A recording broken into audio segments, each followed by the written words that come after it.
Quelles sont les choses les plus importantes que tout le monde devrait savoir? Jordan Peterson avait répondu à cette question sur Quora.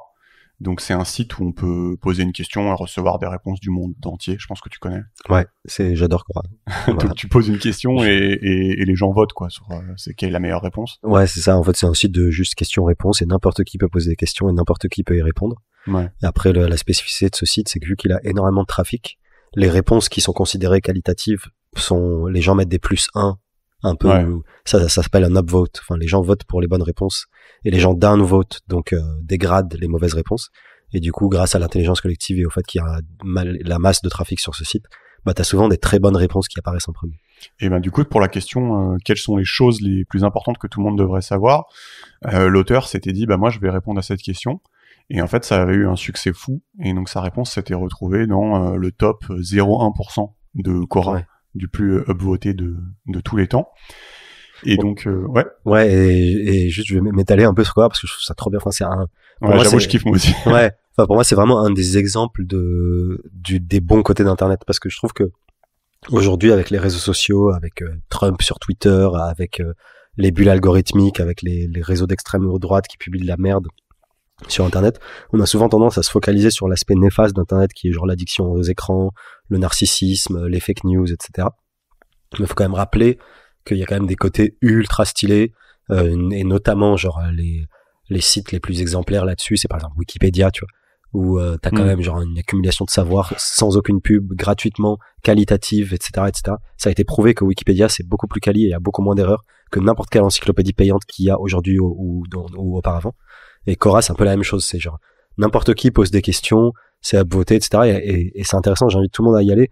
Quel que soit votre sujet ou votre passion, vous faites une recherche Quora, vous trouverez des mecs qui kiffent la même chose, qui ont posé des questions dessus, un mec ultra sachant qui va répondre. Enfin, c'est vraiment génial. Ouais, c'est bien que tu dis ça parce qu'effectivement, si les gens connaissent pas, enfin, c'est pas du tout l'équivalent de s'il avait eu un succès fou sur TikTok ou Twitter, quoi. Enfin, Quora, c'est vraiment un site qui est top pour ça.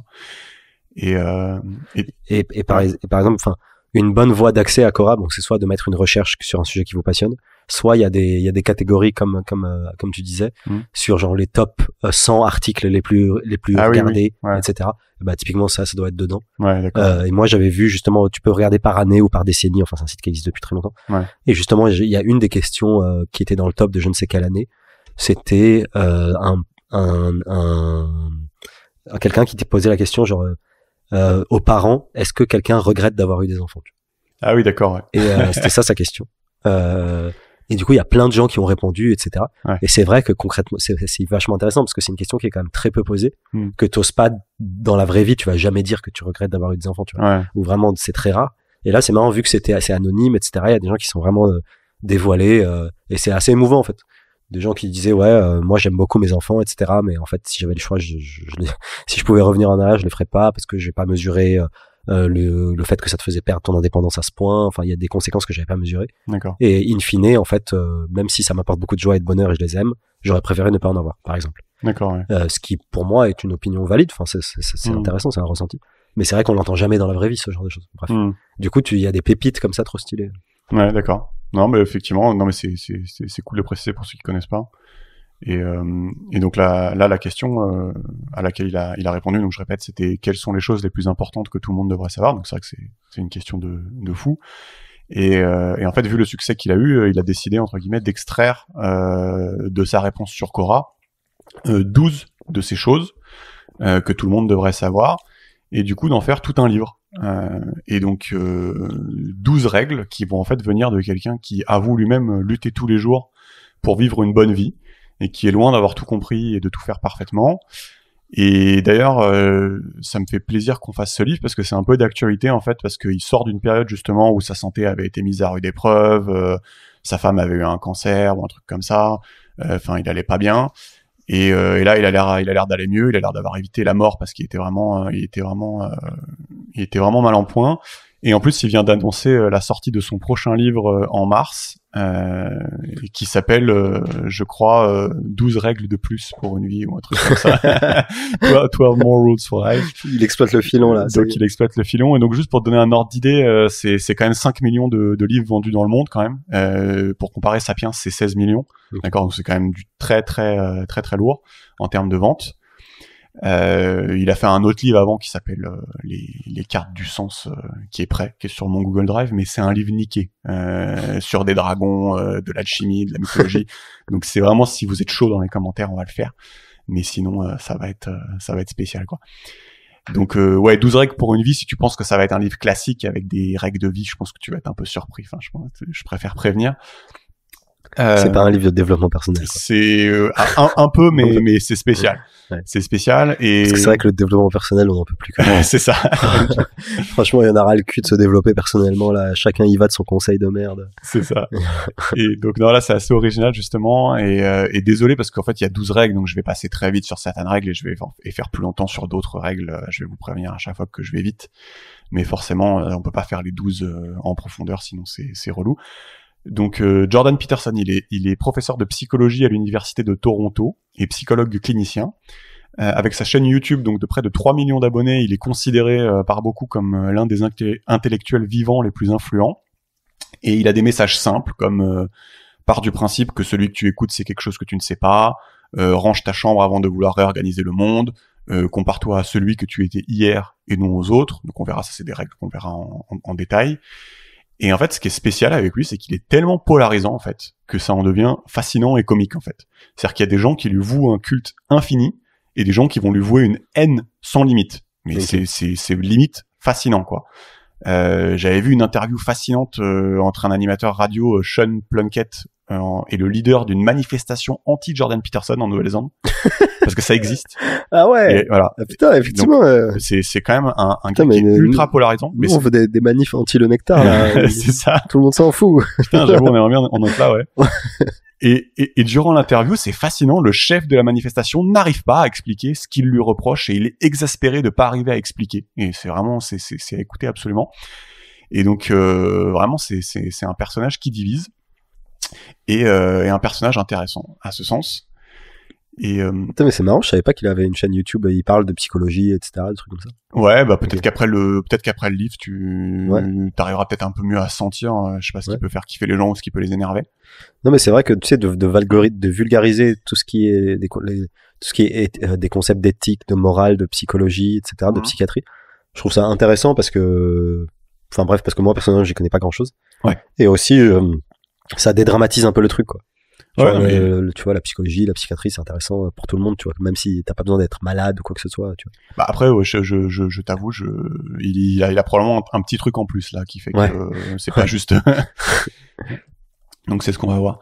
Je vais lire d'abord 2-3 phrases que j'aime beaucoup, qui sont issues de l'avant-propos du livre. Je sais pas, j'avais envie de le lire. C'est un certain docteur Norman Doidge, donc pour une petite mise en bouche, qui nous dit dans l'avant-propos: dans une société relativiste, où juger de comment il faut vivre est impossible, l'idéologue, lui, est tout le contraire.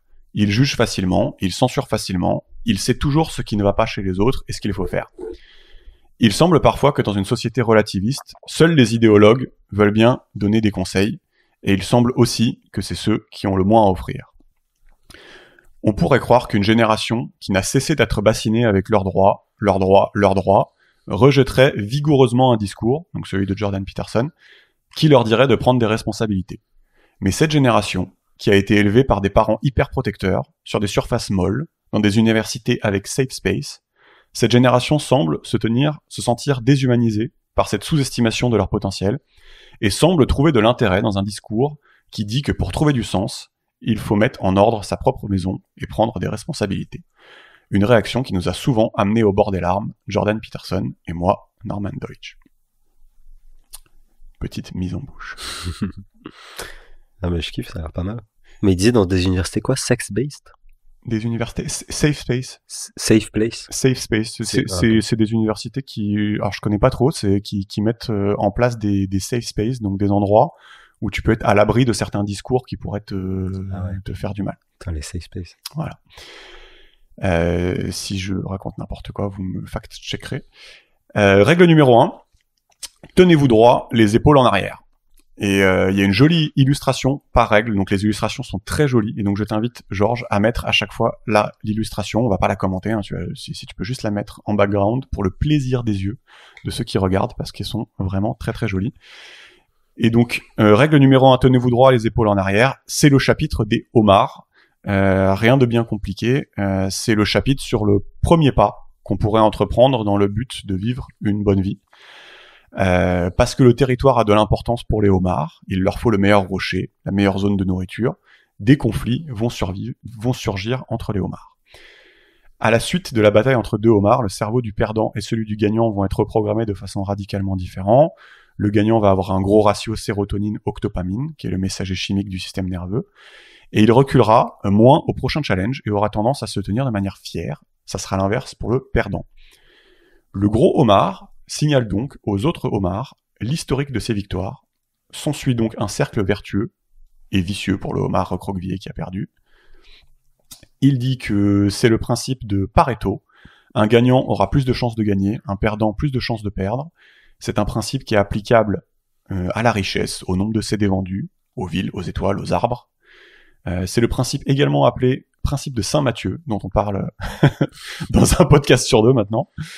Jésus disait « Car on donnera à celui qui a, et il sera dans l'abondance, mais à celui qui n'a pas, on ôtera même ce qu'il a. » Et il dit « T'es vraiment le fils de Dieu quand tes principes s'appliquent aussi aux homards. » Concernant les homards femelles, au lieu de faire le calcul compliqué de savoir qui a les meilleurs gènes, elle sous-traite le calcul à la hiérarchie des homards et s'accouple avec le meilleur des homards. C'est exponentiellement plus intéressant d'être un homard stylé et mâle. Et il dit, c'est intéressant parce que quand tu donnes un antidépresseur à un homard, il se redresse, prêt à combattre. Et alors, dira-t-on ? Et non, il dit que c'est fondamental. Les homards sont sur Terre depuis 350 millions d'années. Ce sont nos ancêtres. Et ça montre à quel point ce système qui est de se comparer aux autres dans la hiérarchie, est présent dans notre esprit depuis la nuit des temps. Je sais pas si tu vois 350 millions d'années, mais c'est beaucoup. ça a l'air d'être beaucoup. Après, je sais pas. Ouais. Il y a 500 millions d'années, parce qu'on avait l'explosion cambrienne, qui est genre l'explosion de la vie, et 350 millions d'années, bon, ça commence à faire nice, quoi. Et donc il dit la hiérarchie de la dominance, bien qu'elle puisse nous paraître sociale ou culturelle, est là depuis un demi-milliard d'années. Et donc ce n'est pas le capitalisme, ce n'est pas le communisme, ce n'est pas la patriarchie, ce n'est pas une création humaine, c'est un aspect quasi éternel de l'environnement. Il dit les hiérarchies sont plus vieilles que les arbres. Et donc la partie de notre cerveau qui traque notre position dans la hiérarchie est donc extrêmement ancienne et affûtée. Et ce chapitre est également là pour contester ce qu'on peut parfois entendre chez certains illuminés qui vont expliquer que les hiérarchies sont une construction sociale occidentale. Enfin, il y a des gens qui disent ça, quoi. Voilà. Et lui, il s'inscrit en faux là-dessus. Il dit non, c'est un truc plus ancien que les arbres. Enfin, c'est pas une construction, en tout cas. Ouais. Voilà. Mais quand il parle de hiérarchie, c'est-à-dire, en gros, le point, c'est que on est par essence concurrentiel, quoi. Ouais, ça, on peut dire ça. Hiérarchie, j'associe ça, moi, de la compétition à la concurrence. C'est ça. On se compare constamment avec autrui, et on veut toujours être meilleur qu'autrui, quoi. C'est ça. Et quelle que soit la culture, et quel que soit le machin. C'est ça. Et le chapitre 1 a pas vocation, enfin, c'est un premier pas. Ouais. C'est un peu une introduction. Et il dit, bah voilà, peut-être que tu es objectivement un homard loser aujourd'hui, mais les circonstances changent. Si tu te déplaces dans le monde avec la posture du homard perdant, les gens et toi vont t'attribuer une position basse dans la hiérarchie. Il dit les boucles de rétroaction positive existent, ceux qui commencent à avoir un peu vont avoir plus, d'accord. C'est pas apprendre que au sens physique, hein, se tenir debout les épaules en arrière, c'est aussi un état mental. C'est j'accepte les responsabilités de la vie, j'accepte de construire l'arche qui va protéger le monde du déluge, j'accepte d'être un individu sauveur de l'humanité. Ah ouais. J'accepte d'être celui qui se situe au centre de la croix, donc il fait une référence à Jésus. Il est totalement qu'un par contre. C'est ça. Mais il est canadien. Ouais, mais je comprends pourquoi il est clivant. Ouais. Il est qu'un dans l'esprit. Il accepte d'être l'individu au centre de la croix. C'est ça. Donc l'individu au centre de la croix qui repousse le vieil ordre tyrannique et le rejette dans le chaos d'où il a initialement émergé. Et j'établis un ordre meilleur à la place. Et il dit « Inspire-toi du homard victorieux et de ses 350 millions d'années de sagesse. Tiens-toi droit, les épaules en arrière, règle numéro 1. » Putain, ça a l'air puissant de se tenir droit les épaules en l'air, tout ça. Je pense que t'es en train de comprendre que ça va être un bouquin original. Ouais, qu'il est lyrique, quoi. Le gars est lyrique. C'est ça. Mais non, mais en fait, en gros, son point, c'est que genre d'adopter une posture, qu'elle soit physique ou mentale, qui est genre relativement positive, on va dire, et digne, parce que ça signale à toi-même et aux autres que t'es relativement positif, digne / victorieux, quoi, en gros. Exactement. Et que du coup ça s'auto-entretient, quoi. Quand tu commences par faire ça, bah du coup tu te convaincs toi-même et les autres, et du coup tu deviens de plus en plus victorieux, etc. Et à l'inverse t'as des cercles vicieux. Bon, je peux être d'accord, mais c'est le premier pas en fait d'un bouquin qui. En fait, c'est l'éternel conseil de tes parents, genre tiens-toi bien, quoi. En gros. C'est ça. Mais ouais, non, mais je vois. Bah après, moi j'ai un peu du mal avec ça. Après, je sais que c'est un premier pas et que c'est le début et c'est pas du tout représentatif de la pensée du gars, tu vois. Mais les gens se pougnent des heures sur cette sur cette règle numéro 1 en fait dans les interviews que j'ai vues de lui. C'est pas le truc le plus intéressant du bouquin, c'est vraiment une intro, c'est dire c'est mignon, quoi. Ouais, c'est ça, de dire c'est naturel, c'est ancien, adopte la posture du homard victorieux, tiens-toi droit et affronte les 11 prochaines règles, quoi. Ouais. Oui, non, mais c'est vrai, c'est bien, en fait. En gros, ne subis pas la vie, quoi. Exactement. Un peu, tu vois. Genre, exactement. C'est vrai que c'est pas mal. Mais c'est vrai qu'il faut garder, faut laisser ce truc-là à sa juste mesure, quoi. Genre, c'est pas la clé du succès de ta life, là, tu vois. Tout à fait. Parce que tu vois, je vois, si c'est que ça. En fait, je suis en train de m'imaginer dans les rues, genre, tout le monde qui se trimballe le torse fier, tu vois. D'accord. Évidemment. Parce qu'ils veulent être comme le homard, tu vois. Ouais. Bon, la règle numéro 2, tu peux montrer le dessin aussi, je vais la faire un peu plus longue, celle-là. On va prendre le temps parce que c'est une règle qui a parlé à beaucoup de gens, en fait, j'ai remarqué. Et la règle, c'est prenez soin de vous, comme si vous étiez une personne dont vous avez la responsabilité d'aider. D'accord ? Et donc, c'est un chapitre qui est une investigation sur pourquoi on s'occupe pas bien de nous. Et il dit, par exemple, que sur 100 personnes à qui on a prescrit un médicament, un tiers n'ira pas le chercher et la moitié des 2 tiers restants ne le prendra pas, ou pas correctement, donc le médicament. Mais il dit, imagine maintenant que c'est pas toi qui es malade, mais que c'est ton chien, ou ton pote, je pense que ça marche aussi. Tu l'amènes chez le vétérinaire, et là tu lui donneras son médicament sans aucune entorse. Et donc il se demande, mais pourquoi en fait les personnes sont-elles meilleures à prendre soin de leur chien plutôt qu'à prendre soin d'elles-mêmes? Et donc il dit, rigole pas, il dit dans la Genèse, premier livre de la Bible. Mais il est insupportable. Putain. Rigole pas. Le serpent apparaît au milieu du jardin d'Éden. Donc je pense que tu t'attendrais pas à ça, qu'on parle de la Genèse. J'étais pas prêt. Il dit, même Dieu n'a pu empêcher qu'un serpent apparaisse dans son jardin. Et il dit, tu peux faire des murs aussi hauts que tu veux, le chaos émergera toujours de l'intérieur. Ensuite il dit, d'un coup, Ève est devenue consciente, elle a mangé de la pomme. Et ensuite, elle est partie rendre Adam conscient, en lui faisant manger la pomme. Selon lui, peu a changé depuis. Les femmes ont rendu conscients les hommes depuis la nuit des temps, en les mettant face à leurs insuffisances et en les rejetant s'ils refusent de prendre leurs responsabilités. Une fois conscient, on s'aperçoit qu'on est nu, vulnérable, et on se cache. La beauté fait honte à la mocheté, la force à la faiblesse, la mort à la vie, et l'idéal nous fait honte à tous. Ça n'est pas particulièrement admirable, mais au moins, c'est compréhensible. Dieu est un père qui juge facilement et qui est difficile à satisfaire. Il dit à Adam, « Qui t'a dit que tu étais nu ? Aurais-tu mangé quelque chose que tu n'étais pas censé manger ?» Et donc là, Adam répond, « C'est la femme que tu m'as donnée qui me l'a fait manger. » Et là, il s'exclame, « Pathétique. » C'est toujours comme ça aujourd'hui. La femme repousse l'homme, ensuite l'homme accuse la femme, et puis l'homme ensuite accuse l'existence elle-même, donc Dieu, et lève le poing au ciel. Donc, lorsque tu as mangé la pomme et que tu es conscient, tu deviens donc conscient de ta propre mort, et donc tu vas devoir sacrifier le présent pour le futur, tu vas devoir travailler. Et donc, il dit, pourquoi je ne m'administre pas mes médicaments, et pourquoi je les administre aux autres correctement? Et donc là, il répond, mais après tout, pourquoi donc devrais-je m'occuper de quelqu'un d'aussi faible, moche, honteux, peureux, inutile et amer que moi? Et donc là, tu pourrais dire, mais ça, c'est pas seulement valable que pour moi, c'est valable pour toute l'humanité, en fait, c'est pareil pour tout le monde. Et donc, il dit non, parce que seulement toi, tu connais la totalité de tes insuffisances et inadéquations. Personne n'a plus de raison que toi de te trouver pathétique. Et donc, il dit, à tes yeux, un chien a clairement plus de mérite. Voilà. Bon, enfin, après, on va passer à côté de toute la métaphore biblique qui personnellement m'insupporte.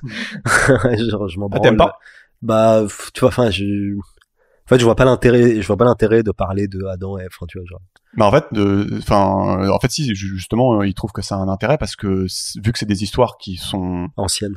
anciennes, En gros, il dit que mais on sait même pas quand elles ont été créées, en fait. Ouais. Au contraire, il trouve que c'est intéressant de faire appel à ces histoires pour se dire, mais en fait, ça a toujours été comme ça, quoi. pourquoi ces histoires on les a trouvées intéressantes, pourquoi elles nous parlent, Oui. et pourquoi bah ouais, pourquoi est-ce que c'est comme ça, pourquoi Oui, je suis d'accord, tu c'est vois. un peu une explication de texte de la métaphore. Exactement. Non, c'est intéressant de. Non, ça va être beaucoup comme ça, hein, ces Ouais. explications dans pourquoi dans l'imaginaire commun on a ce genre d'image. Oui. Pourquoi en Occident on a ce genre d'image. Ouais, non, c'est vrai que c'est, oui, je revois mon point de vue. C'est vrai que c'est intéressant de partir de métaphores religieuses ou bibliques parce que c'est ce qui a influencé la société occidentale et du coup ça permet de dire pourquoi on est un peu tous comme ça, quoi. Ouais.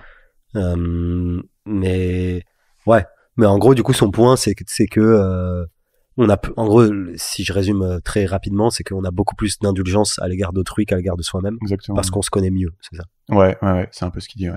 C'est ça. Okay. Bah, c'est vrai, bah, c'est pas tout à fait faux. Enfin, moi, personnellement. Ça parle aux gens. Ouais, hein. moi, ça me parle. Moi, je le vis un peu comme ça, effectivement. Mais je savais pas que c'était le cas que c'était la norme, quoi. J'ai cru il me semblait que j'étais plus tourmenté que le commun des mortels, mais en gros, ce qu'il dit, c'est qu'on est tous tourmentés, en fait. Ouais, un peu, ouais. Et il dit, bah, du coup, bah, que faut-il faire? Donc, bon, il dit, Dieu créa l'homme et la femme en son image et leur donna la capacité de faire la même chose, de créer l'ordre à partir du chaos. Tant qu'ils n'étaient qu'un avec Dieu, inconscients, ils étaient aussi moins que quand ils étaient éveillés. Quand ils sont éveillés, leur bonté est maintenant méritée plutôt que donnée d'avance.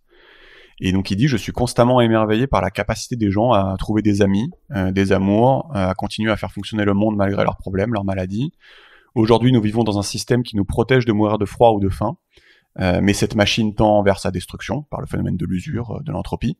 Et donc c'est l'attention constante de personnes attentionnées qui maintient tout ça en marche. Et donc il dit, on mérite du respect, vous méritez le respect, vous avez un rôle important à jouer dans la destinée du monde. Il donne comme exemple, il dit les parents de Staline ont peut-être manqué quelque chose, peut-être pas, mais peut-être, tu vois. Vous êtes donc obligés de prendre soin de vous. Et donc pour finir, il dit, vous pouvez aider le monde, le pousser un peu plus vers le paradis plutôt que vers l'enfer, donner du sens avec un S majuscule à votre vie, ce qui remplacerait votre honte par la fierté de quelqu'un qui marche avec Dieu dans le jardin d'Éden. Vous pourriez commencer par vous aider comme quelqu'un qui vaut la peine d'être aidé.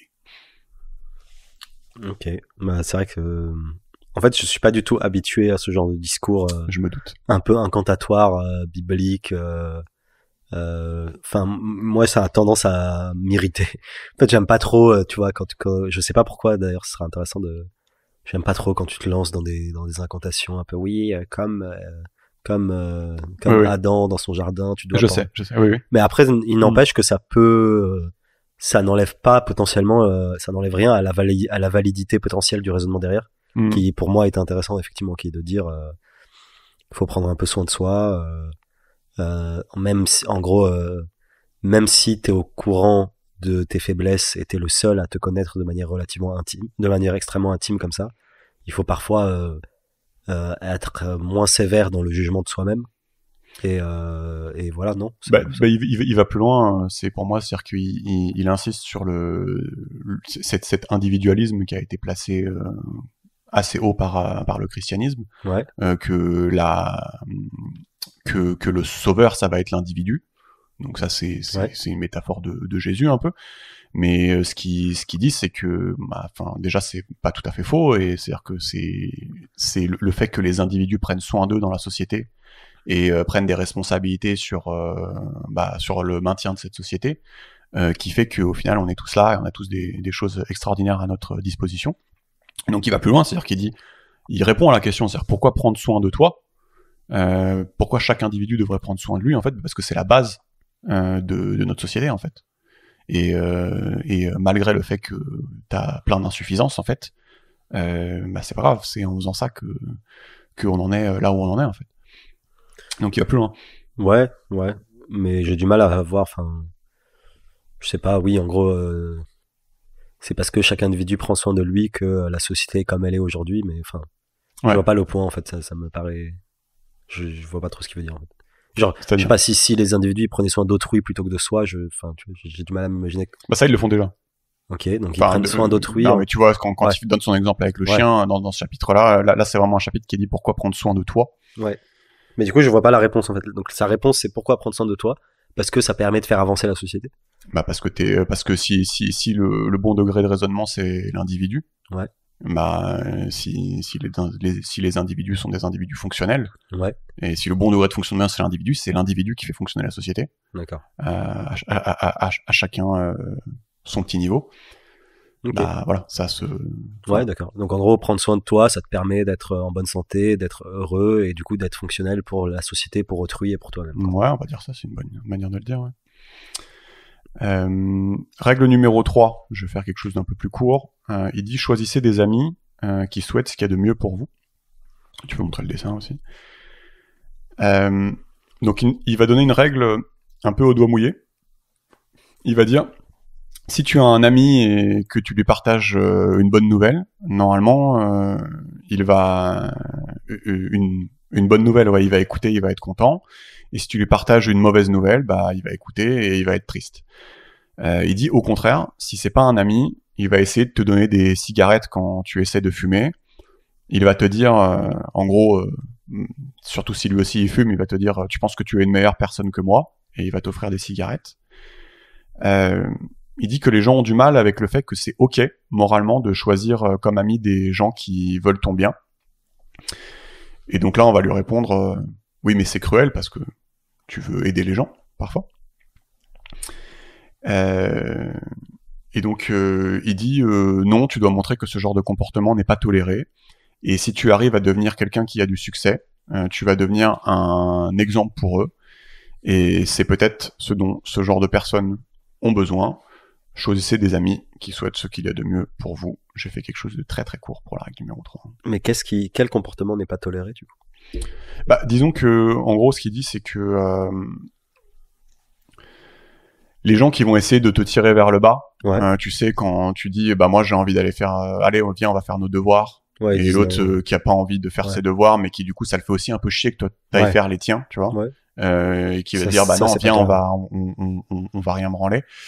Du coup, lui, il te dit que bah c'est ok des fois de s'éloigner de ces gens-là, et que c'est pas toujours des victimes, que des fois il faut aussi savoir faire la part des choses. Oui. Et voilà. Enfin bon, après Okay. on n'est pas obligé d'épiloguer, parce que j'ai choisi de la faire assez courte celle-là. Ouais, en fait, il dit genre, non, j'essaie juste de, Vas-y. il dit genre, il faut t'entourer de gens qui sont un peu exigeants, et qui t'encouragent en fait, qui t'encouragent dans tes projets cool et qui t'éloignent de tes vices un peu, quoi. Bah oui et non, oui, je pense qu'on peut le dire comme ça. Tu vois, au début, il disait, un vrai ami, c'est quelqu'un qui va être content pour toi quand il se passe quelque chose de bien pour toi. Tu peux très bien traîner avec des gens qui vont être jaloux et qui vont, tu vois, qui vont être malheureux du fait qu'il te soit arrivé une bonne chose. Et donc là, la règle, c'est un peu, bah ouais, voilà, essayer de, enfin, en gros, que c'est ok, je pense, de trier en fait. Non mais c'est intéressant parce que je pense qu'aussi on peut se l'appliquer à soi-même, c'est-à-dire que est-ce que peut-être qu'on devrait s'éloigner des gens pour quand peut-être que genre quand t'es pas content pour quelqu'un quand il lui arrive un bon truc ou que t'es non mais c'est vrai. En fait, je suis content que tu dises ça parce que moi je me l'applique à moi-même dans ce sens-là en fait. Ouais, c'est ça parce que je m'en fous en fait d'avoir des amis qui sont, enfin tu vois, je me dis ouais, je vais juste m'entraîner avec eux. Ouais. Mais oui, je me l'applique à moi du coup. Non mais c'est vrai parce que moi je réalise que parfois je suis en train de réfléchir, justement je réfléchissais à est-ce que t'es content pour quelqu'un quand il lui arrive un bon truc. C'est ça, ouais. Et je réalise qu'il y a des fois, bon, heureusement c'est pas majoritaire, tu vois, mais il y a des fois où il y a quelqu'un qui lui est arrivé un bon truc et j'étais pas spécialement content pour lui. Et justement, je m'étais fait la réflexion, j'étais là, mais t'es une merde. Genre, et en fait, peut-être que du coup, faut se dire, en fait, c'est pas trop mon ami, en fait, faut t'éloigner, quoi. Exactement. Non, mais exactement, moi je le prends dans l'autre sens aussi, mais c'est vrai que ça peut être intéressant de le prendre dans l'autre sens. Ok. Non, mais j'aimais bien. J'en fais une autre de courte, là, la règle numéro 4, qui dit, comparez-vous à la personne que vous étiez hier et non à quelqu'un d'autre. Et donc il dit, tu veux t'améliorer, et donc tu vas te comparer aux autres, mais en fait c'est injuste. À partir de 30 ans, ta vie commence à avoir un certain nombre de dimensions. Donc il dit, il y a la famille, les amis, la santé, les relations intimes, le travail. Et donc quand tu vois quelqu'un qui fait mieux que toi, tu peux devenir irrité et amer, mais en fait t'as tort parce que tu vois qu'une dimension à la fois. Peut-être qu'il est meilleur que toi. Enfin, tu connais pas. Il dit, tu ne connais pas les tragédies de la vie des gens. Voilà. Mais là où t'as probablement raison, c'est que toi, tu pourrais être mieux. Et donc, il demande à quoi se comparer, du coup. Il dit, facile, à toi-même. Tu peux te comparer à celui que t'étais hier. Et donc, il dit que c'est quand même quelque chose qui donne de l'espoir, car il y a absolument pas de doute que c'est possible pour toi d'être meilleur que celui que t'étais hier. En fait, ça peut même devenir une croissance exponentielle. Alors il dit, ok, parfois t'es niqué, t'as 85 ans, t'as Alzheimer et c'est hardcore, donc ça s'applique pas. Mais il dit, c'est un bon principe à s'appliquer et en fait il va y avoir une croissance exponentielle qui peut être très profitable là-dessus. Et donc il dit, comparez-vous à la personne que vous étiez hier et non à quelqu'un d'autre. Et d'ailleurs c'est un truc qui est un peu, je trouve, qui est un phénomène du moment, puisque Internet a tendance à diffuser une espèce d'échelle de réussite type infini, quoi. Et donc de se rappeler ce genre de petites phrases, et de pas forcément se comparer au succès stratosphérique dans une dimension de certaines personnes. Je trouve que ça peut être cool, quoi. Ouais, je suis d'accord. Non, mais ça, c'est un truc que tu retrouves souvent dans les trucs de développement personnel aussi. Ah ouais. C'est genre, en gros, tu te bats contre toi-même et pas contre les autres, quoi, globalement. Et dans les trucs de sport, dans tout et n'importe quoi. Ouais. C'est genre, c'est toi contre toi. Tu vois un peu le style. Ouais, non, ouais. mais en soi, c'est intéressant parce que c'est vrai. Enfin, si t'arrives à l'appliquer, c'est stylé, quoi. Parce que oui, effectivement, aujourd'hui, avec Internet et tout, t'as tout ce côté-là on met le spotlight sur une dimension particulièrement avantageuse de mon existence. Que ce soit mon boule de ouf, que ce soit mes vacances de ouf. Mon boule de ouf. Ouais, non, mais c'est ça, concrètement. Que ce soit genre mon raging bull, ou mes vacances de ouf, ou mes tablettes, ou mes tablettes de ouf, etc. Donc tu montres qu'une dimension, ou ma réussite professionnelle de ouf aussi. Il y a aussi LinkedIn. LinkedIn, c'est le sida. C'est un peu la même chose dessus. C'est genre, ouais, regardez, je suis devenu trop stylé. C'est ça. Alors que peut-être que t'es divorcé, t'es ultra malheureux. Exactement. Voilà, machin. Exactement. Ou peut-être que t'es heureux par ailleurs, mais tout ça pour dire mais que genre, effectivement, on a plutôt tendance à afficher la dimension la plus enviable de notre existence. Ouais. Et donc, toujours se rappeler qu'il y a plusieurs dimensions. Je trouve ça intéressant de voir ça comme ça. C'est ça.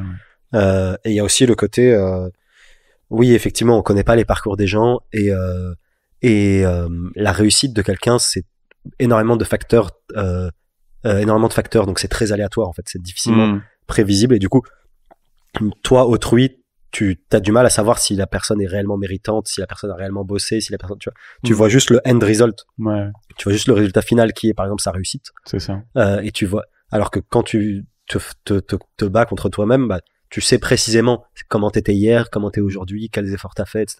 Donc on va dire que c'est plus simple de mesurer ton progrès, et c'est plus simple de mesurer ton niveau de mérite aussi, parce que tu sais l'intégralité des sacrifices ou des non-sacrifices que t'as fait. Ouais. Non, c'est vrai que c'est très intéressant. Mais le problème de ça, c'est que c'est culpabilisant. C'est-à-dire? Bah, du coup, si tu progresses pas, c'est uniquement de ta faute. Non, mais c'est pas. Enfin, c'est en partie. Ouais, mais ce qui est bien, c'est que c'est pas si compliqué que ça. C'est juste d'être un peu meilleur qu'hier, en fait. Ouais. Et c'est pas si compliqué que ça, tu sais, de se dire, bah tiens, aujourd'hui, je sais pas, je vais prendre 10 minutes ou 5 minutes pour lire un truc, ou enfin, ça peut être très simple. Ouais. Mais si tu le fais chaque jour, en fait, ça peut vite devenir conséquent, en fait. Et donc non, je trouve que c'est assez cool. Oui, c'est ça, et ça rejoint aussi tous les trucs, toutes les notions d'exponentiel, quoi. Exactement. Non, mais c'est ça. Ça aussi, c'est pas mal discuté dans les trucs, à la fois de finance et de développement personnel. C'est marrant parce que c'est genre, en gros, si tu t'améliores de 0,5% tous les jours, en fait, c'est la question, c'est la régularité. Exactement.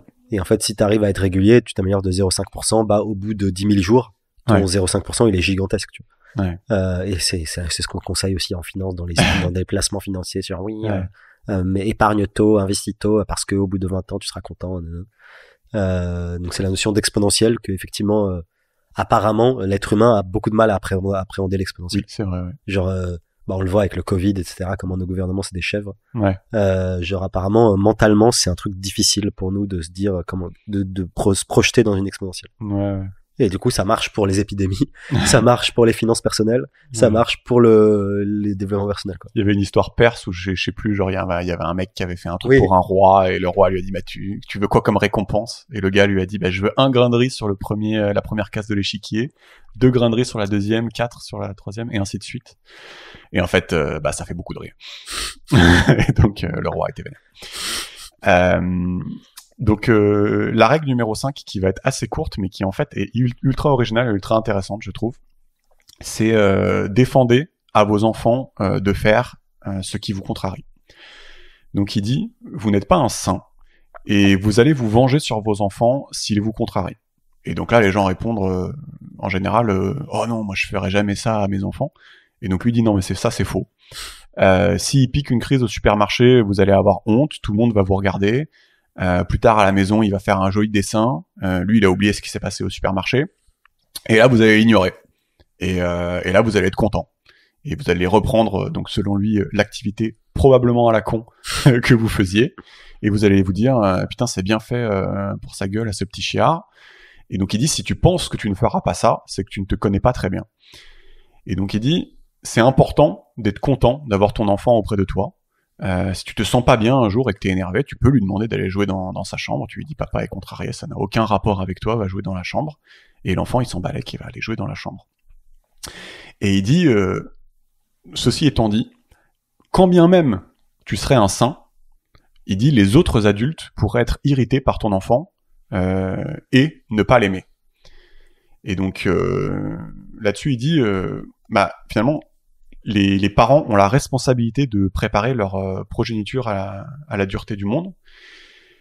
Et donc ça, je trouve ça assez intéressant, c'est-à-dire que il dit que si toi finalement tu fais en sorte que les enfants ne fassent pas les choses qui te déplaisent, bah finalement quelque part, si t'es une personne sensée, bah ça va se passer pareil avec les autres adultes. Et donc les autres adultes vont être contents de traîner avec tes enfants, vont être contents de leur apprendre des choses. Vont être contents d'être avec eux et tout ça sera du bénéfice pour l'enfant. Donc ça je trouvais ça hyper original.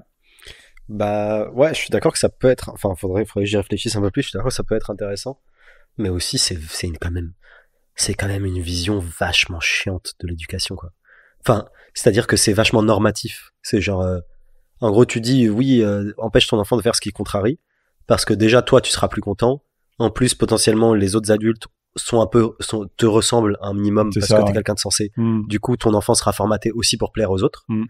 Mais est-ce que finalement c'est le rôle d'un enfant de plaire aux autres? Enfin, tu vois ce que je veux dire? Bah là, tout à l'heure, tu disais des trucs sur Quora où il y a des gens qui regrettent ou je sais pas quoi. Je sais pas. Moi, je trouve que ça a le mérite d'être original et d'être quelque chose qu'on n'a jamais entendu et donc ça fait cogiter.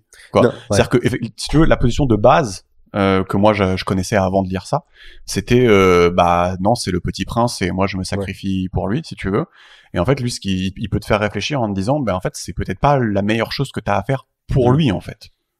C'est-à-dire que c'est déjà pour son développement personnel. Non, moi je suis d'accord que c'est intéressant de remettre en cause le côté l'enfant roi, l'enfant a toujours raison, c'est toi adulte qui est faillible, etc. Et je suis d'accord que c'est intéressant en tant que parent, bon, même si j'y connais rien.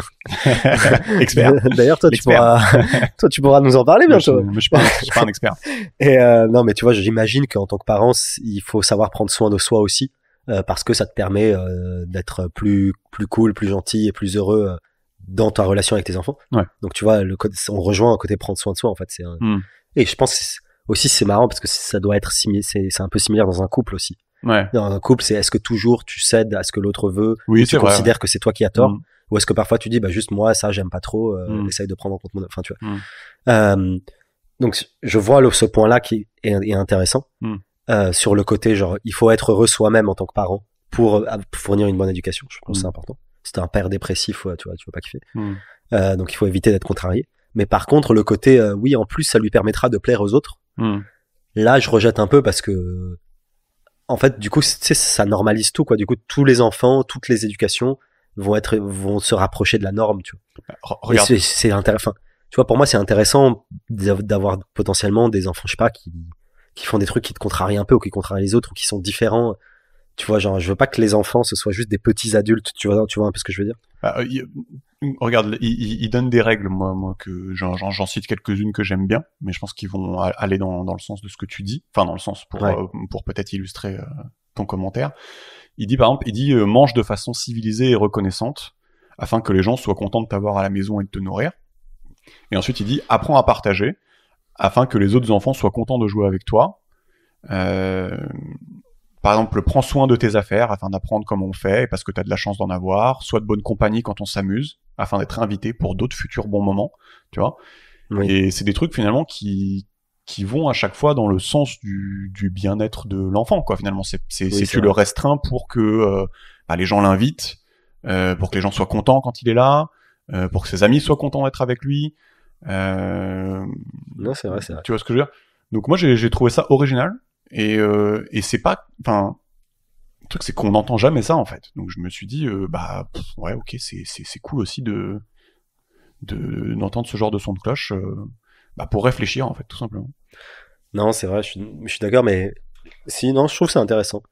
Mais parfois, tu vois, typiquement quand tu m'as lu les exemples, genre j'ai l'impression, ça fait, je sais pas pourquoi. Après, encore une fois, c'est vraiment on n'est pas habitué. Hein, ouais, on va dire on n'est pas habitué, et puis c'est une contestation un peu de bas étage, quoi, de comptoir de PMU. mais genre j'ai l'impression de lire le bouquin de Madame de Rothschild qui m'explique les règles de bienséance, tu vois. Oui, c'est ça. Ça me fait un peu bader, alors que c'est vrai que. Mais alors que nous, on est habitué. Alors je vais faire une caricature de ouf, mais on est habitué genre aux enfants qui foutent le boxon infini dans ton salon et tu prends sur toi. Et t'es là, oui, mais je suis une personne gentille parce que je prends sur moi, eux, ils sont contents, tu vois. Et finalement, en fait, il te fait te questionner cette position-là qui est de base. Enfin, moi, je trouvais ça intéressant. Bon, c'est pas mal, c'est pas mal. Défendez à vos enfants de faire ce qui vous contrarie. Règle numéro 5. Non, c'est vrai, mais après, ça reste subtil sur... Bien sûr. C'est important de la définition de ce qui contrarie, quoi. Tu vois, il rajoute. Par exemple, tu vois, si tu veux que ton gosse soit un médecin à tout prix et il va pas être un médecin et ça te contrarie, tu vois. Ouais. Bon, peut-être qu'il faut pas, tu vois. Il rajoute que la condition, c'est que vous devez être une personne raisonnable. Il rajoute ça. Ouais, c'est ça. Et je pense que c'est là toute la difficulté. Non, mais oui. Parce qu'il y a des fois où c'est légitime d'être contrarié, effectivement, genre parce que ça va servir à l'enfant. Mais tu vois, je connais plein de parents, ils voulaient que leur fils soit médecin, tu vois. Non, mais oui. Bon, voilà, quoi. Règle numéro 6. Et en fait, je pense, juste pour finir, je pense que c'est peut-être ça la difficulté. C'est pas je pense que je sais pas, mais en tout cas pour moi la difficulté, ce sera pas de me dire oui, il faut que je défende à mon enfant de faire des trucs qui me plaisent pas. Enfin pour moi ça me gêne pas. Pour moi ça me paraît évident qu'il faut défendre des trucs à ses enfants. Ouais. Mais pour moi la difficulté ça sera, j'imagine, genre sur quel sujet il est légitime d'être contrarié et sur quel sujet je suis un bolos. Tu vois. Oui, mais ça rentre dans le... Et là, il me donne pas de réponse. C'est ça, bah ouais, c'est ça. Non, mais c'est pas partant du principe que vous êtes une personne raisonnable, c'est pas évident. Hein. Je dois savoir quand est-ce que t'es raisonnable et quand est-ce que... C'est ça. Ouais. Règle 6, encore une fois, assez court. Balayez devant votre porte avant de critiquer les autres. Donc c'est un chapitre très dur qui va parler des meurtriers en série. Donc il commence par évoquer... Enfin, il dit... il y a énormément de critiques qu'on peut émettre envers l'existence. Donc il dit l'existence est tragique et la malveillance existe. Et tu peux t'en plaindre, mais si tu adoptes cette position anti-existentielle, tu vas probablement te retrouver quelque part où tu voudrais pas te retrouver. Et cet endroit, c'est l'endroit où se sont retrouvés les ados de la fusillade Columbine en 99 dans l'état du Colorado. Je pense que tu connais. Hein. Ouais. Donc c'était une fusillade avec 12 élèves tués et un professeur et 24 blessés. Et l'un des deux ados, a écrit des choses qui vous feraient dresser les cheveux sur la tête. Il a écrit « Les gens sont un cancer sur cette planète, et je suis le juge, et je vais tuer des innocents avant tout. Je vais faire cette chose horrible, et ça donnera une bonne leçon à Dieu. Il n'avait qu'à pas me traiter comme ça. » Et donc après avoir illustré cette histoire-là, il a décidé de faire plaisir à Georges et de dire ce comportement se retrouve dans l'histoire de Cain et Abel, les deux premiers humains, donc toujours dans la Genèse. Tu connais l'histoire ou pas ? Non ? Ok. Donc c'est les fils de Adam et Ève, donc c'est les premiers humains. Et donc c'est l'histoire du premier meurtre. Et il dit c'est pas n'importe quel meurtre, puisque Cain tue son frère, Abel. Et donc dans l'histoire, si tu la connais pas, Dans l'histoire, ils font tous les deux des sacrifices à Dieu. Donc Abel, il sacrifie son bétail, et Cain, il sacrifie ses trucs de vegan. Abel, enfin, il y a quelque chose qui va pas avec le sacrifice de Cain. Et donc Abel reçoit les bénédictions de Dieu et pas Cain. Et du coup, Cain, je sais pas comment on dit, lève son poing vers le ciel et remet en cause l'existence même. Et puis fou de rage, il tue son frère, son idéal. Et donc pour lui, Cain et Abel, dans la tuerie de Columbine, on retrouve un peu ce même thème, c'est-à-dire que de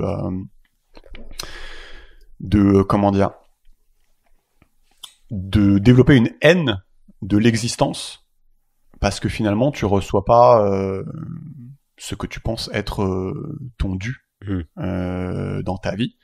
Et donc finalement tu rejettes l'existence même, et c'est un peu ce que l'ado il mettait dans son message, c'est que en fait il refuse, enfin je sais pas comment le dire autrement quoi, l'existence quoi. En fait, il considère que l'existence ne lui a pas donné ce qu'il méritait. C'est ça. Et que du coup il se retourne contre ce sur quoi il peut se retourner, qui est les gens autour. Qui est les autres quoi, l'existence. Ouais. Et il fait ce parallèle avec Cain qui a lui aussi fait son sacrifice. Enfin les deux ont fait un sacrifice. Il y a quelque chose qui va pas avec celui de Cain, on sait pas, soit c'était de la merde, soit juste des fois tu fais des sacrifices mais ça marche pas, hein, ça arrive aussi, tu vois. Et il fait ce parallèle là que je trouve intéressant, et surtout que c'est aussi une histoire de la jeunesse, donc c'est aussi une histoire qui est très très ancienne. Mais en fait le point c'est de dire genre laisse pas tes blessures te bouffer, sinon tu vas être aigri, en gros. Attends, la règle c'est balayer devant votre porte avant de critiquer les autres. On peut finir, on l'a fait courte aussi, mais donc il dit et donc quand est-ce que je peux critiquer les autres? Donc lui pour finir, il dit ne rejetez pas la faute sur le capitalisme, l'extrême gauche ou sur vos ennemis, évitez de vouloir réorganiser l'État avant d'avoir mis de l'ordre dans votre propre existence, faites preuve d'un peu d'humilité. Si vous êtes incapable d'imposer un peu de paix au sein de votre famille, comment voulez-vous diriger une ville? Donc il dit balayez devant votre porte avant de critiquer les autres. Et je pense que ce qu'il veut dire, c'est que si les ados de Columbine, en fait, ils s'étaient donné comme but de réarranger un petit peu leur microcosme déjà chez eux, avant de se placer en juge de l'existence en fait suprême. En fait, on aurait pu éviter cette catastrophe. Et après, c'est sûrement applicable à plein d'autres trucs en fait. Ouais, je vois. C'est en gros, c'est de dire ne rejette pas la faute sur un élément externe quand t'es malheureux ou quoi que ce soit, et essaye de t'améliorer, de te construire. Enfin, ça rejoint presque le truc d'avant de essayer de t'améliorer un peu tous les jours, quoi. C'est de dire essaye pas de remettre en cause l'externe ou de chercher des causes exogènes à ce qui t'arrive ou à ton malheur, et concentre-toi sur toi et balaye devant ta porte, quoi. Il y a un peu de ça, il y a un peu aussi de ce qui sous-entend aussi, c'est que le monde et l'existence est très très compliqué, et enfin c'est un système qui est imbriqué de toutes parts, qui est d'une complexité infinie, et donc il veut aussi souligner que si toi, dans ton petit microcosme autour de toi, ta famille, tes amis, ou même ça peut être encore plus petit, t'arrives déjà pas à t'en sortir et à établir un peu de paix et à faire en sorte que les gens soient heureux et que ça fonctionne bien et qu'ils se disputent pas et qu'ils s'entendent, rends-toi compte que si t'arrives déjà pas à faire ça, tu vas pas réussir à réorganiser le monde. Et donc des fois on lui dit mais ouais, là on a le réchauffement climatique, c'est hardcore, les jeunes il faut qu'ils commencent à se plaindre, à sortir dans la rue, et lui il reste un peu sur sa position de dire bah non, mais si toi, chez toi, déjà, t'as pas réussi à réorganiser un peu les choses, comment tu vas faire sur un truc qui est 1 milliard de fois cette échelle-là, quoi. Non, après, moi je trouve ça intéressant parce que je trouve que c'est un point de vue qui enseigne un peu l'humilité, quoi, de dire... Exactement, non mais exactement, c'est ça. De dire effectivement les choses sont complexes, et preuve en est que les choses sont complexes, qui est de dire que même toi, dans ton propre microcosme, qui est quand même minuscule à l'échelle de l'humanité, t'arrives pas à gérer et à rendre ton propre microcosme sain et heureux. Alors comment tu te permets de critiquer d'autres organismes ou organisations qui sont infiniment fois plus complexes que toi à ton échelle? Donc ça, j'aime bien ce côté-là, un peu humilité. Mais par contre, Par contre, ce qui me gêne là-dessus, c'est que du coup, ça enlève en fait toute critique. Enfin, parce que comment dire? C'est-à-dire que si tu prends son point de vue à l'extrême, après ça doit peut-être pas être pris à l'extrême, mais si tu prends ce point de vue à la lettre, dans ce cas-là, t'as jamais le droit de critiquer quoi que ce soit tant que toi t'es pas exemplaire. Je suis d'accord. Et est-ce qu'on veut ça, quoi? Moi, c'est là où je m'en sors pas avec cette règle-là. C'est ça que j'arrive pas à comprendre. Moi, je suis bloqué comme toi. Ouais. Mais disons que il y a peut-être un entre-deux, quoi. Genre, soit un peu stylé déjà. Ouais. Mais je trouve que c'est vrai que on retrouve souvent, je trouve, des gens qui sont énormément dans la critique de la société. Ouais. Moi, je suis un peu comme ça. Non, mais toi, pourquoi pas? Mais si tu veux, qui sont où le contraste est tellement fort entre la manière dont ils critiquent de manière vive la société et le bordel que c'est dans leur vie. Ouais, c'est vrai. Tu vois, où des fois, c'est vrai que tu te dis, là peut-être que ça s'applique quand même, tu vois. Quand le mec tout seul s'en sort pas. Et enfin, tu vois, moi j'en ai vu des gens comme ça.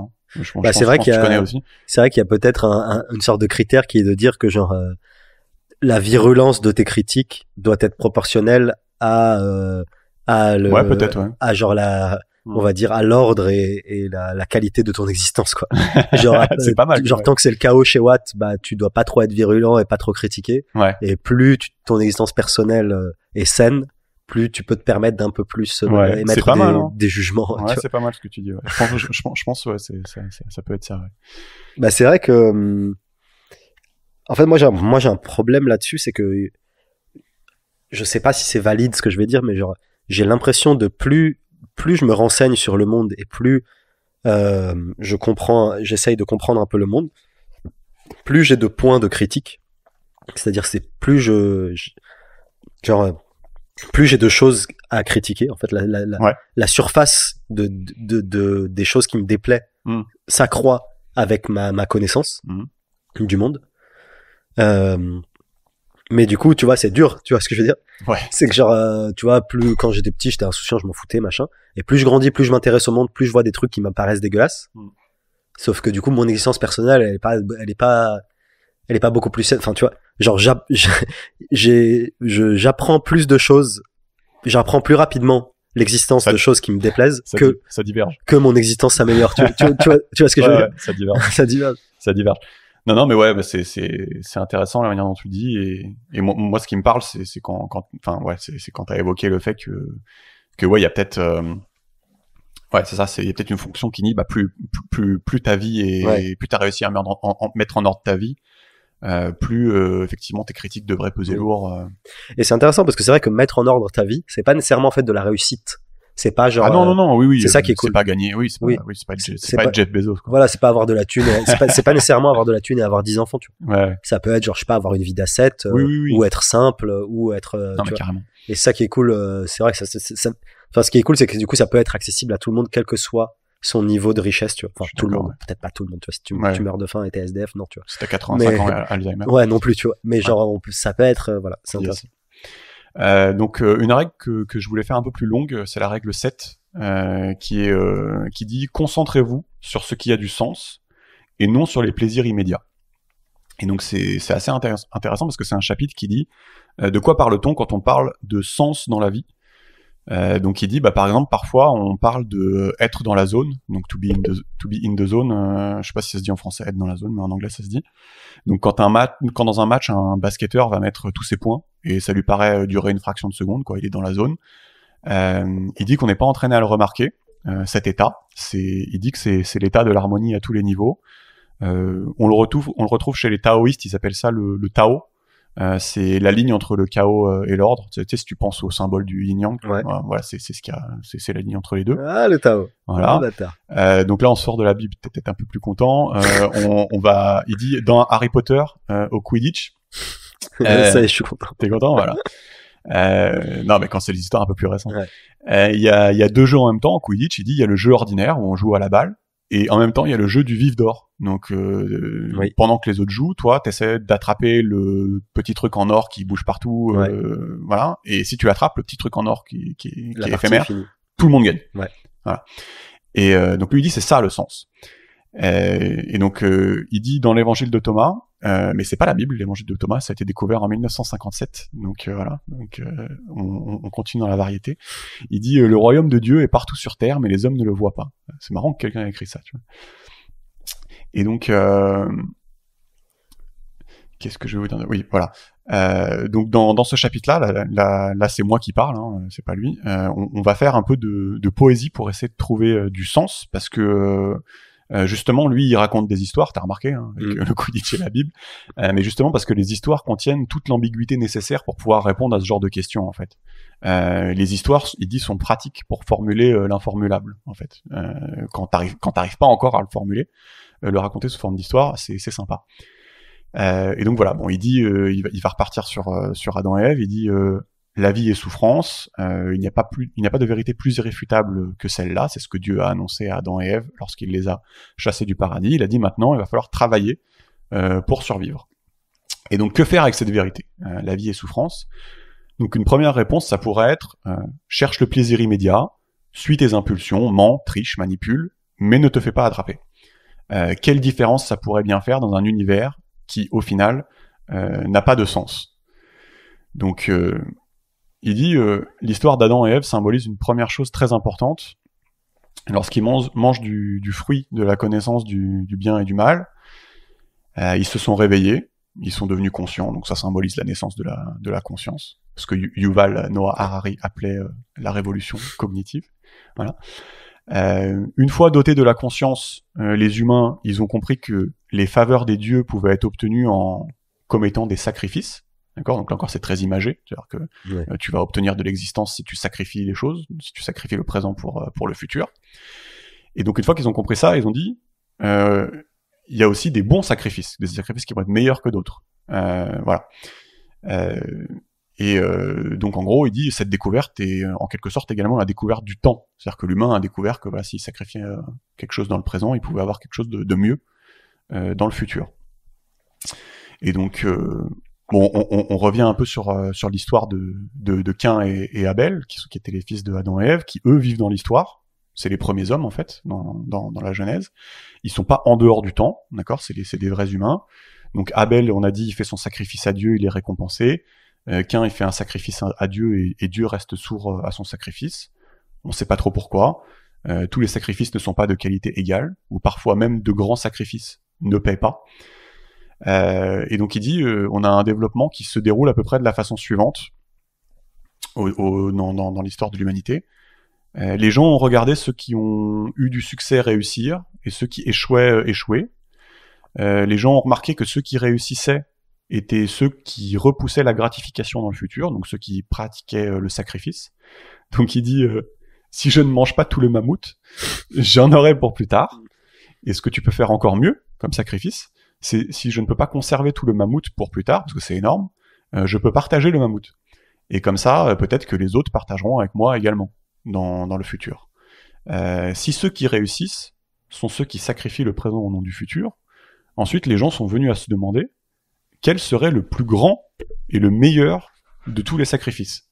Et donc là, les réponses deviennent de plus en plus intéressantes et de plus en plus profondes. Donc ça, je trouve ça joli des fois. Et par exemple, pour les chrétiens, dans l'imaginaire occidental, le plus grand sacrifice, le meilleur sacrifice, c'était le sacrifice de Jésus, il dit. Et donc c'est la meilleure personne, donc le Fils de Dieu, qui est mort de la pire manière possible. Et il dit c'est une limite absolue dans l'imaginaire chrétien. C'est le top. C'est ce qu'on appelle un archétype. Voilà. Et donc ça c'est l'imaginaire chrétien, mais il donne aussi typiquement l'exemple de Socrate. Donc tu sais, Socrate, il a eu un procès pour corrompre, parce qu'il corrompait la jeunesse d'Athènes, soi-disant. Et donc Socrate, il va refuser un exil pourtant facile afin de préserver la cohérence de sa vie et de sa pensée. Et donc il dit, au lieu de se travestir dans un procès pourri ou de s'enfuir, eh ben il a bu son poison. Et résultat, on se souvient de lui 25 siècles plus tard. Et donc il se demande, peut-on vraiment trouver un sens si profond dans la vie qu'il nous protégera même de la mort? Et donc il dit, c'est deep. Et donc il dit, mais il faut des histoires pour illustrer les trucs deep. Et donc il dit une chose intéressante, moi qui m'a intéressé, il dit c'est qu'aujourd'hui on pourrait dire, si on est chrétien, on n'a plus besoin de faire de bons sacrifices, tu sais, parce que dans le christianisme, on dit Jésus est mort pour nous. Donc pour les chrétiens, le sacrifice de Jésus est le sacrifice ultime. Et donc à la rigueur, tu pourras ne plus rien branler et t'es bon, quoi. Et donc il dit oui, le christianisme n'est pas sans problème, bien que ce soit le genre de problème qui émerge uniquement parce qu'un autre set de problèmes plus importants a été résolu. Les chrétiens étaient bien moins barbares que les païens et les romains. Au moins, ils savaient que donner des esclaves aux lions, c'était mal. Ils étaient contre l'infanticide, la prostitution, et surtout contre le principe que force égale raison. Il dit c'est une innovation extrême.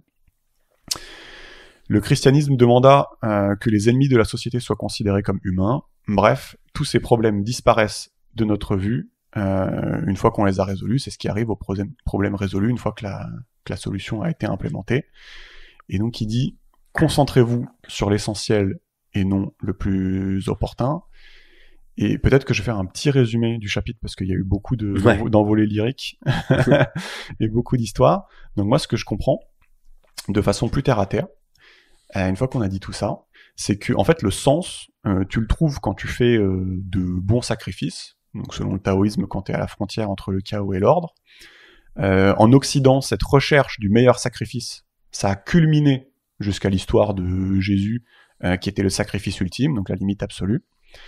Ce sacrifice est impossible à reproduire, mais utile, car il a permis la mise en place d'un système qui oriente les individus dans la bonne direction. Et concrètement, une fois qu'on est orienté sur le bon chemin, on n'a plus besoin des petits trous sur le vélo. Enfin voilà, on est orienté dans le bon sens. Et voilà. Et donc il dit, cherche ce qui te donne du sens dans la vie, et non les plaisirs immédiats. C'est beau. Non mais moi je trouve ça cool. En fait, je trouve ça cool, c'est que c'est vrai que en fait je pense que n'importe qui peut retrouver dans sa life des moments où il sacrifie un peu le plaisir immédiat, mais il est content, tu vois. Genre les personnes qui se lèvent à 6h du mat pour aller courir, tu vois, et où ça les fait kiffer. Le mec qui s'est mis à cuisiner, à mieux manger. Au début ça le saoulait, ou genre le mec qui a beaucoup taffé pendant un moment, mais il est content après, machin. Donc on a tous, je pense, des exemples. Mais en fait, ouais, sur ce qui est dur, c'est en fait, ce que je veux dire, c'est que si tu sacrifies, enfin, la limite de ça pour moi, c'est que il faut pas toujours être projeté, quoi. Il faut pas toujours se projeter, tu vois ce que je veux dire? Ouais. C'est-à-dire que genre globalement, c'est de dire ok, il faut sacrifier ton présent pour le futur, et il faut aussi choisir ce que tu sacrifies, etc. Mais une fois que tu fais ça, ce que je veux dire, c'est qu'il faut aussi apprendre à apprécier le futur, tu vois. Ce que je veux dire, c'est que le futur, une fois qu'il y arrive et que ça devient ton présent, si t'es toujours en mode hamster et tu t'es toujours à te projeter, à te dire, tu vois. Et je trouve que c'est plutôt, enfin ça, je trouve que c'est ça aussi un des problèmes qu'on a aujourd'hui, c'est qu'effectivement, on est court-termiste, on cherche les plaisirs immédiats parce qu'on a beaucoup de confort, et on a beaucoup aussi de technologies qui nous poussent et qui jouent sur les failles de nos cerveaux pour nous pousser vers l'immédiat. Donc effectivement, ça c'est un problème, et il faut essayer de s'affranchir un peu de l'immédiat. Mais on a aussi le côté je trouve en tout cas, on pense toujours à l'avenir, on n'est jamais dans le moment présent, on n'est jamais en train de kiffer ce qu'on a, tu vois ce que je veux dire? Ouais, je vois ce que tu veux dire. Et comment on articule les deux, c'est un peu compliqué, tu vois. Ouais, lui il est énormément dans ce dicton où il va t'expliquer que de prendre des responsabilités dans la vie, c'est ça qui va te donner du sens. Donc voilà, ça c'est son dicton. Et je pense que c'est de là aussi que vient sa popularité, parce que je pense qu'il y a énormément de gens qui sont en quête de sens dans leur vie. Et bon là on passe très vite sur son discours, mais où justement tous ces discours de où est-ce que tu trouves du sens, en fait c'est des choses qui résonnent avec les gens. Et je crois que c'est un truc qui résonne le plus, d'ailleurs. Je crois que j'avais entendu une fois où il expliquait que quand il parle de ça, en fait il y a un silence dans la salle, quand il explique ce genre de choses. Et donc oui, je pense que les gens ont faim en fait de ce genre de conseils.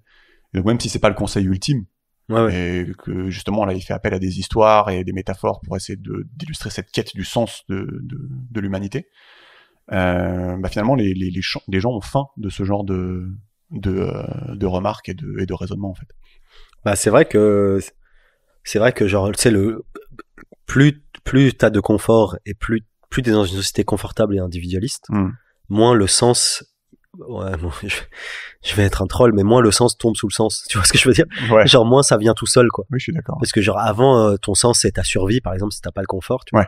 Ouais. Ou si t'es pas individualiste, bah, ton sens, c'est un peu la collectivité qui te l'impose, tu vois. Qui te l'impose, mais toi, tu souscris, tu vois. Et alors que si t'es individualiste et t'es confortable, on te dit, bah, débrouille-toi dans ta quête de sens. En fait, c'est un peu ça. Ouais. C'est genre, quand t'es dans une société individualiste et confortable, c'est genre, c'est bon, t'as tous les instruments à disposition, trouve ton sens, débrouille-toi, mon gros. Et c'est vrai que, moralement, intellectuellement, c'est vrai qu'en apparence, c'est plus simple, parce que t'es confortable et que t'es machin, mais derrière, ça, les questionnements existentiels sont plus importants, quoi, on va dire. Et on rejoint un peu ce qui avait été dit au prologue là, c'est que aujourd'hui les gens et les plus jeunes sont bassinés avec ce à quoi ils ont le droit, leurs droits, ce qui leur est dû, et on leur parle très peu de prendre des responsabilités. Et ça peut être aussi quelque part les priver d'un peu de sens dans leur vie, Oui, de jamais leur dire qu'ils pourraient prendre leurs responsabilités sur certaines choses et que tout ne leur est pas toujours dû par la société. Et au-delà du fait que ça soit vrai ou pas vrai, on s'en fout. C'est juste que ça peut te priver de sens en fait parfois. Ouais, c'est vrai, j'avais jamais pensé ça comme ça, c'est intéressant. C'est vrai qu'effectivement, genre donner des responsabilités aux gens, ça donne du sens aussi. Enfin, ou les laisser prendre des responsabilités ou les pousser. Et c'est vrai que c'est un de ces arguments. Bah, c'est vrai que l'inverse, c'est genre infantiliser les gens ou genre les préserver. C'est vrai que si t'infantilises ou tu préserves, bah, il y a plus de sens, quoi.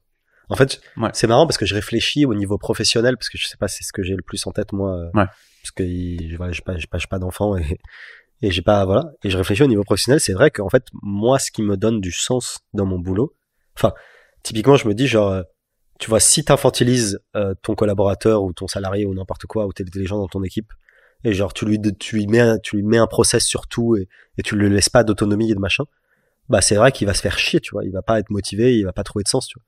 Et que si tu lui donnes un truc où c'est son domaine de compétence, c'est sa responsabilité, c'est machin. Et c'est vrai que ça peut s'appliquer à la vie réelle aussi, tu vois. Ouais. Tu sais, genre tout le bullshit d'entreprise de faut donner de l'autonomie, il faut responsabiliser, machin. Mais c'est vrai que c'est une manière de donner du sens dans ton boulot, tu vois. Ouais. Dans des boulots qui aujourd'hui peut-être n'ont pas de sens, n'ont pas un sens de ouf en tant que tel, mais du coup tu vois ce que je veux dire. Ouais, non, carrément, ouais. Mais ouais, enfin, je pense que c'est un des trucs qui fait le plus écho dans son discours aux gens.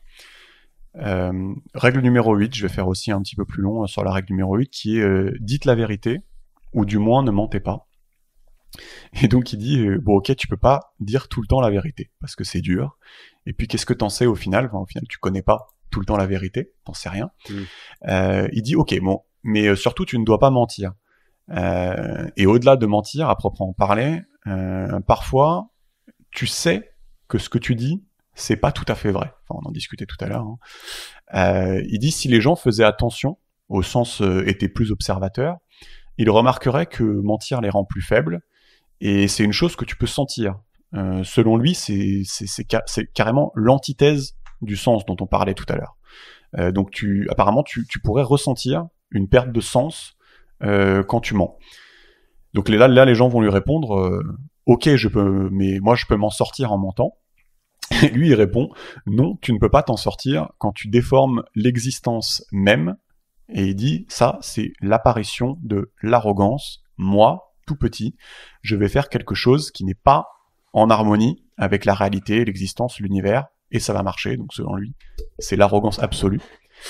Et donc c'est marrant ce qu'il dit. Il dit j'ai commencé à faire attention à ce que je disais un jour dans sa jeunesse, et du coup il dit ça faisait comme s'il avait une personnalité double. Donc il y avait un gars qui parlait et un gars qui jugeait ce qu'il disait. Et donc il a commencé à réaliser que presque tout ce qu'il disait était faux. Et qu'en fait les motifs qu'il avait pour parler étaient par exemple gagner des débats, imposer mon idéologie, gagner du statut, apparaître compétent, impressionner les gens, attirer l'attention, obtenir ce que je voulais, passer pour un saint, et le plus pernicieux de tous, et celui que j'aime bien, c'est bien faire comprendre aux gens que ce n'est pas ma faute, mais la faute de mes enfants. Et donc quand il avait eu cette espèce de dissection, quoi, il s'était dédoublé en juge et en parlant, en fait il disait plus rien au début.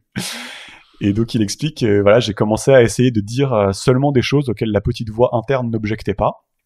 Voilà, et j'ai très vite remarqué que cette capacité était très utile, surtout lorsque je me retrouvais dans des situations où je ne savais pas quoi faire. Et bon, déjà, je trouve ça hyper sympa ça nous est à tous arrivé. Ouais. Tu sais, tu sors de ton corps et tu fais, je suis vraiment une merde. Là, t'es une merde. Là, t'es en train d'être une merde. Ouais, je trouve ça hyper sympa.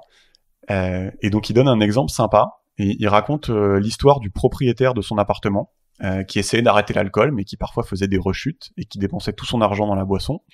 Et donc, le truc qu'il faisait, c'est qu'il venait souvent sonner à 3h du matin chez lui, donc chez Jordan et sa femme, pour essayer de leur vendre un truc. Donc, par exemple, il voulait leur vendre un grille-pain pour pouvoir aller acheter de l'alcool. Et donc, Jordan lui a acheté pas mal d'objets, comme ça, en se mentant à lui-même sur le fait que c'était charitable, en fait, de faire ça.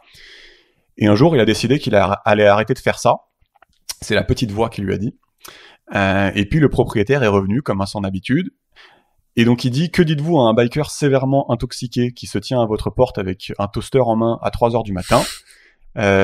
Donc, il dit qu'il s'est débarrassé au maximum de toute attitude de dominance, de supériorité morale.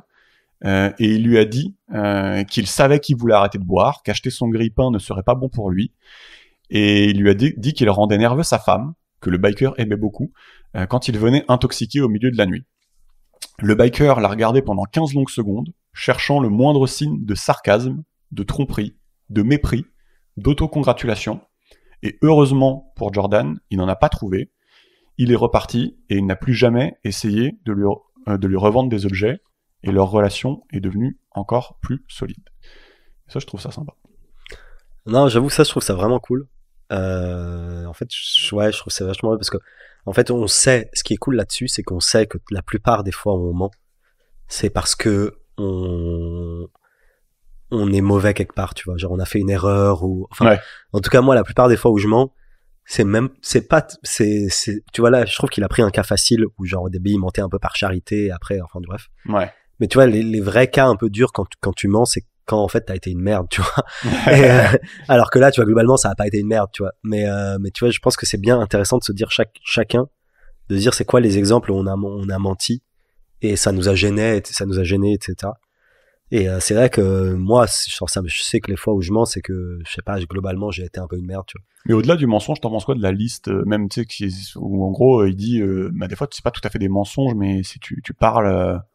Oui, je suis d'accord. Pour te faire mousser. Pour de la merde, quoi. Ouais.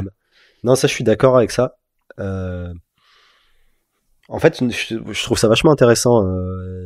C'est-à-dire, en fait, ce que j'aime, c'est, je trouve ça cool ce qu'il fait, de se dire, de se dédoubler, d'essayer de se juger pendant que tu parles, et de se dire, ok, là, cette fois, je vais essayer de dire la vérité de la manière la plus acceptable possible pour mon interlocuteur, etc. Mais c'est juste que ça réclame, c'est un gros effort, quoi, je trouve. Ouais, il disait qu'il disait plus rien. Ouais, c'est ça. Donc je pense que c'est un gros exercice. Peut-être que ce qu'il disait, c'est peut-être qu'au bout d'un moment tu t'y habitues et tu deviens de mieux en mieux là-dessus, comme dans tout, tu vois, c'est un muscle. Mais c'est vrai que genre moi, les fois où j'ai réussi à faire ça, où j'ai réussi à me dire, ok, là c'est une situation particulière, c'est une situation tendue. Tu risques de dire de la merde ou de mentir. Empêche-toi de le faire. Ok, si tu veux pas mentir, tu veux dire la vérité. Comment tu vas la dire de la manière la plus stylée possible, tu vois. Genre les fois où j'ai réussi à faire tout cet effort aussi rapidement que, enfin, dans le cadre d'une conversation fluide, c'est dur, quoi. Tu vois ce que je veux dire? Ouais. Genre, tu vois, ça arrive, je sais pas, quand t'as des conversations hardcore avec ta meuf ou ton mec, quand t'as des conversations hardcore avec ton enfant ou ton père ou tes parents, quand tu vois, et souvent t'es beaucoup plus enclin à dire, bon, bah, vas-y, je vais soit rien dire, mentir par omission, soit mentir. En fait, c'est plus simple, comme ça, tout le monde passe une bonne soirée, tu vois. Tu vois ce que je veux dire? Non, je vois ce que tu veux dire, ouais. Et c'est dur de dire, non, cette fois, je vais dire la vérité, essayer de machin, et ça rejoint le truc de sacrifier le présent pour l'avenir, tu vois. Oui, il y a de ça aussi. Il y a de ça aussi. Ouais. Et tout se tient. Non, mais tu vois, il y a plein de fois, moi, je sacrifie l'avenir pour le présent, tu vois.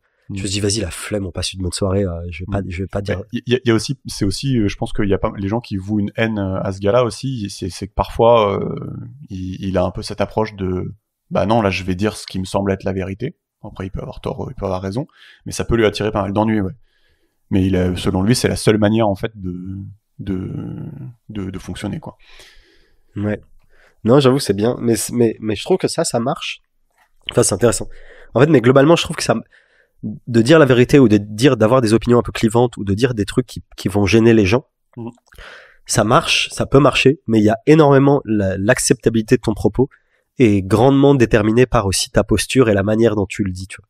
Oui. Et ça aussi, je pense qu'on devrait peut-être insister dessus aussi, c'est que genre, le fait d'être posé, de pas être virulent, tu vois. Ah oui. Tu vois, genre, mais tu vois, parce que ça, je trouve qu'on en parle pas assez. Enfin, si, on dit le langage corporel, c'est important. mais tu vois, je trouve que genre, en vrai, tu peux dire le même truc, mais juste la manière dont tu le dis, avec ton expression faciale, le ton de ta voix, etc. Tu peux soit paraître méprisant, et là, genre. Et le biker, il te défonce. Et là, le biker, il te défonce, et et c'est pour ça que c'est intéressant de se dire, il a cherché pendant 15 secondes des signes de machin, C'est-à-dire qu'au-delà de la teneur exacte de ce que tu dis, la manière dont tu le dis, c'est crucial, tu vois. Et moi, oui, c'est ça. Et moi, je le sais parce que, enfin, en fait, je pense que c'est des trucs avec lesquels t'as plus ou moins de facilité en fonction de ton tempérament, tu vois. Les gens qui ont un tempérament posé, genre calme, etc., leur propos va être beaucoup plus acceptable et impactant que des gens qui sont un peu nerveux ou virulents, tu vois. Mais ça revient quand il dit, quand tu dis quelque chose, en fait, n'est pas le motif d'essayer d'apparaître compétent, enfin, tu vois. Et ça revient à ça, quoi. C'est juste mais oui, ça touche à ce que tu dis. Non, mais c'est cool, c'est vrai. Mais tu vois, genre, je pense que c'est plus dur en fonction du tempérament de chacun, quoi. Il y a des gens qui ont plus de facilité à ça que d'autres. Et après, je pense que tout le monde, ça, c'est un idéal vers lequel tout le monde devrait tendre. Mais tu vois, genre, moi qui suis nerveux, genre, en vrai, parfois, je me galère, je me tire une balle dans le pied, tu vois. Juste parce que, je sais pas, je suis un peu virulent dans mon propos et tout ça, mais je fais pas attention, tu sais, c'est mon mode par défaut, quoi, tu vois. Ouais. Et, bref, c'est intéressant de se dire, faut calmer sa wage un peu, tu vois. C'est ça. Donc règle numéro 9 aussi qu'on va faire un peu plus court, c'est partez du principe que celui que vous écoutez en sait plus que vous. Donc il dit vous voulez entrer dans une conversation dans le but d'en sortir plus sage que lorsque vous y êtes entré. Par exemple, tu te disputes avec ton copain ou ta copine, tu veux gagner, mais peut-être que t'es plus fort en rhétorique et tu gagnes. Mais ça veut pas dire que t'as raison. Gagner sans avoir raison, c'est vraiment pas une bonne idée parce que tu penses que t'as raison, mais en fait non. Peut-être bien que tu fonces tête baissée vers un mur de briques, mais que la personne ne sait pas très bien articuler les arguments qui te permettraient d'éviter le mur. Alors je vais pas me soumettre, car je veux gagner, mais je vais écouter et je vais aider la personne à reformuler ses arguments. Il dit également, écoute tes ennemis, également. Ils vont te mentir, mais parfois ils vont te dire des choses que même tes amis ne te diront pas. Il faut séparer le grain de l'ivraie. Partez du principe que celui que vous écoutez en sait plus que vous. Je l'ai fait très court. Ouais, ça c'est très stylé. Ça, moi, je suis extrêmement d'accord avec ça. Et c'est un truc que justement, je trouve que très peu de gens pratiquent en fait. L'écoute réelle, tu vois. C'est ça. Genre réellement écouter quelqu'un, même si t'es pas d'accord avec lui. Et pas essayer de gagner. Voilà, pas essayer de gagner et tout. Et ça, c'est ouf. C'est genre, enfin, c'est ouf comment c'est rare, quoi. Genre les gens juste qui écoutent, veulent avoir une vraie conversation, qui veulent pas soit se mettre en valeur, soit qui ont pas l'indignation facile aussi. Ouais. Genre en fait, pour moi, il y a deux mots un peu récurrents. C'est le mec qui veut absolument, qui perçoit la discussion comme une joute, donc qui veut nécessairement gagner, ou qui considère qu'il y a nécessairement un gagnant et un perdant. Ça, c'est extrêmement récurrent. Et t'as aussi les gens qui ne perçoivent pas nécessairement la discussion comme une joute, mais les gens qui sont très facilement heurtés dans leur intimité par des propos, tu vois, divers et variés. Donc tu vois, t'as des gens qui sont pas là pour gagner nécessairement, mais qui peuvent très facilement être indignés ou être rendus tristes ou avoir des émotions assez fortes par rapport à ce que tu leur dis, même si c'est dit de manière calme, etc. Juste parce que ça va à l'encontre d'un certain nombre de choses qu'ils croient, tu vois. Ouais. Et pour moi, c'est deux mots contre lesquels il faudrait idéalement lutter à la fois soi-même et les autres, tu vois, et avec les autres. Parce que en vrai, c'est pas en ayant l'indignation facile et c'est pas en faisant de la rhétorique pour poutrer son interlocuteur qu'on améliore le monde, quoi, tu vois, qu'on en sort grandi, quoi. Ouais, je pense que t'as bien résumé. Et moi, je le vois à la fois dans ma vie personnelle, amicale, professionnelle. Ouais. T'as toujours, enfin, c'est vraiment, c'est médiocre, quoi. C'est médiocre. C'est vraiment celui qui parle le plus, celui qui parle le plus fort, celui qui a le plus d'aura parce que c'est le patron, ou j'en sais rien, ou parce qu'il est cool, parce qu'il est beau. Il y a aussi de ça. Non, mais il y a aussi de ça, c'est abusé, genre. Ouais. Franchement, moi, le nombre de fois où j'ai vu, genre, mais que ce soit moi, dans mon boulot, ou dans mon univers amical, tu vois, genre, Le nombre de fois où j'ai eu des gens genre ouais, juste parce qu'ils sont beaux, les gens les aiment bien, tu vois. Et en vrai, ouais, c'est un peu dommage quoi de pas lutter contre ça. Genre c'est ouf. Moi je le vois, ouais, genre ouais, juste les gens beaux, on est plus d'accord avec eux quoi. C'est horrible, tu vois. C'est mais ouais, du coup ouais, essayer d'apprendre de n'importe qui. Mais aussi je trouve le problème de ça moi je trouve ça cool, même je trouve que c'est un idéal vers lequel on devrait tous tendre. Mais encore une fois là où ça se heurte, c'est au temps et aux réalités de la vie, tu vois. Puis parfois il y en a qui disent de la merde. Voilà, il y a deux trucs, c'est que déjà en fait c'est ça, moi j'ai deux bémols à ça, c'est que parfois t'as pas le temps. Tu vois. Oui. Notamment moi je vois dans le milieu professionnel, tu vois. Genre en gros, je sais pas, parfois tu dois faire un truc machin et t'aimerais bien dire oui, n'importe qui, c'est intéressant son opinion et je vais prendre la peine de l'écouter, etc. Mais en fait, juste, c'est les contraintes du monde professionnel fait que non, genre ta gueule, tu fais ça et je suis pas dans la discussion, tu vois. Tu vois ce que je veux dire? Et ça, j'ai pas encore trouvé de solution à ça, tu vois, genre. Non, mais il y en a pas. Après, c'est voilà. pas des règles absolues. Oui, c'est ça. Faut les appliquer en bonne intelligence. Enfin, comme on disait avec le mec qui a 85 ans et qui a Alzheimer, lui, il va pas essayer de s'améliorer tous les jours, quoi. Exactement. Donc, il y a donc en fait, plus tu mènes une existence rapide, moins tu vas avoir de capacité à écouter autrui, tu vois. Ouais. Et ça, moi, je le déplore, je trouve, quand on vit dans une grande ville comme Paris ou je sais pas quoi, où tout va très vite, t'as un métier, nanana. En fait, t'as beaucoup moins le temps d'écouter autrui et d'appliquer ce précepte qui est, à mon sens, très pertinent. Et le deuxième bémol, c'est quand autrui ne l'applique pas lui-même, le précepte en question, tu vois. Ouais. C'est que genre, toi, t'es dans l'écoute, machin, alors que l'autre, c'est un espèce de connard. alors que, non, mais pas par exemple, tu vois. Oui. Alors que, mais ça t'arrive aussi toi-même d'être l'espèce de connard, tu vois. Mais c'est pas grave, t'en ressors grandi quand même. Même si lui en ressort pas grandi. Ouais, ben, tu vois, moi, par exemple, à titre personnel, j'ai du mal à rester constructif, tu vois. Oui, d'accord. Quand je suis avec un mec où je sens, il est juste là pour, tu vois. Et juste, soit j'abandonne la discussion, soit je prends ses travers à lui et je deviens une merde. Tu vois ce que je veux dire? Ouais, je vois ce que tu veux dire. Et du coup, ouais, c'est intéressant. On va en faire encore un court avant de faire un plus long. C'est la règle 10 qui s'appelle soyez précis dans votre discours. Et donc voilà, il commence par rappeler que dans notre imaginaire collectif, on a tous occidental. Donc Dieu a fait le monde en parlant. Il appelle ça le logos. Donc il dit le logos crée. Et ce que le logos crée est bon. Donc peut-être que tu sais, peut-être que tu sais pas, mais les tout premiers mots de la Bible, c'est Dieu qui dit que la lumière soit, que la terre produise de la verdure, qu'il y ait de l'eau, je sais pas quoi, tu vois. Et c'est les premières lignes. Et donc Dieu crée à l'aide de la parole, quoi. Et donc il dit que c'est une idée profonde dans notre culture, que c'est que on a du chaos et que le langage permet de mettre de l'ordre en fait dans ce chaos. Et donc il va l'illustrer un peu de façon un peu moins biblique. Il dit imagine que tu as un problème dans ta relation, c'est flou, c'est un nuage de potentiel énorme, ça pourrait être n'importe quoi. Ou je sais pas, peut-être imagine tu reçois une lettre, tu sais pas ce que c'est, peut-être c'est les impôts qui vont te demander 10 000 euros, peut-être que tu vas être convoqué au tribunal, voilà. Et donc lui dit si tu le nommes ce problème, donc si tu ouvres la lettre ou si t'en discutes avec ton partenaire, bim, le problème il apparaît. C'est peut-être un monstre, mais au moins il est petit, localisé et identifié. C'est-à-dire que tu vois, d'un truc complètement flou, on a créé quelque chose d'identifié. Il dit que c'est l'effet Voldemort, c'est-à-dire que ce qu'on ne nomme pas est bien plus effrayant que ce que l'on nomme. Il donne aussi l'exemple du film Blair Witch, où concrètement on voit rien, mais c'est ça qui fait peur en fait. Les sujets un peu tabous sur l'islam, l'égalité homme-femme, le racisme, on va en parler, on va peut-être dire des conneries, on va peut-être se tromper, on va faire de la peine à certaines personnes, mais selon lui c'est le seul moyen d'identifier le problème en fait. Et donc si tu ne peux pas participer au processus de création, sortir un sujet du chaos comme Dieu, c'est pas bon. Et donc il dit la liberté de parole d'ailleurs c'est le culte du logos justement. Il dit soyez précis dans votre discours.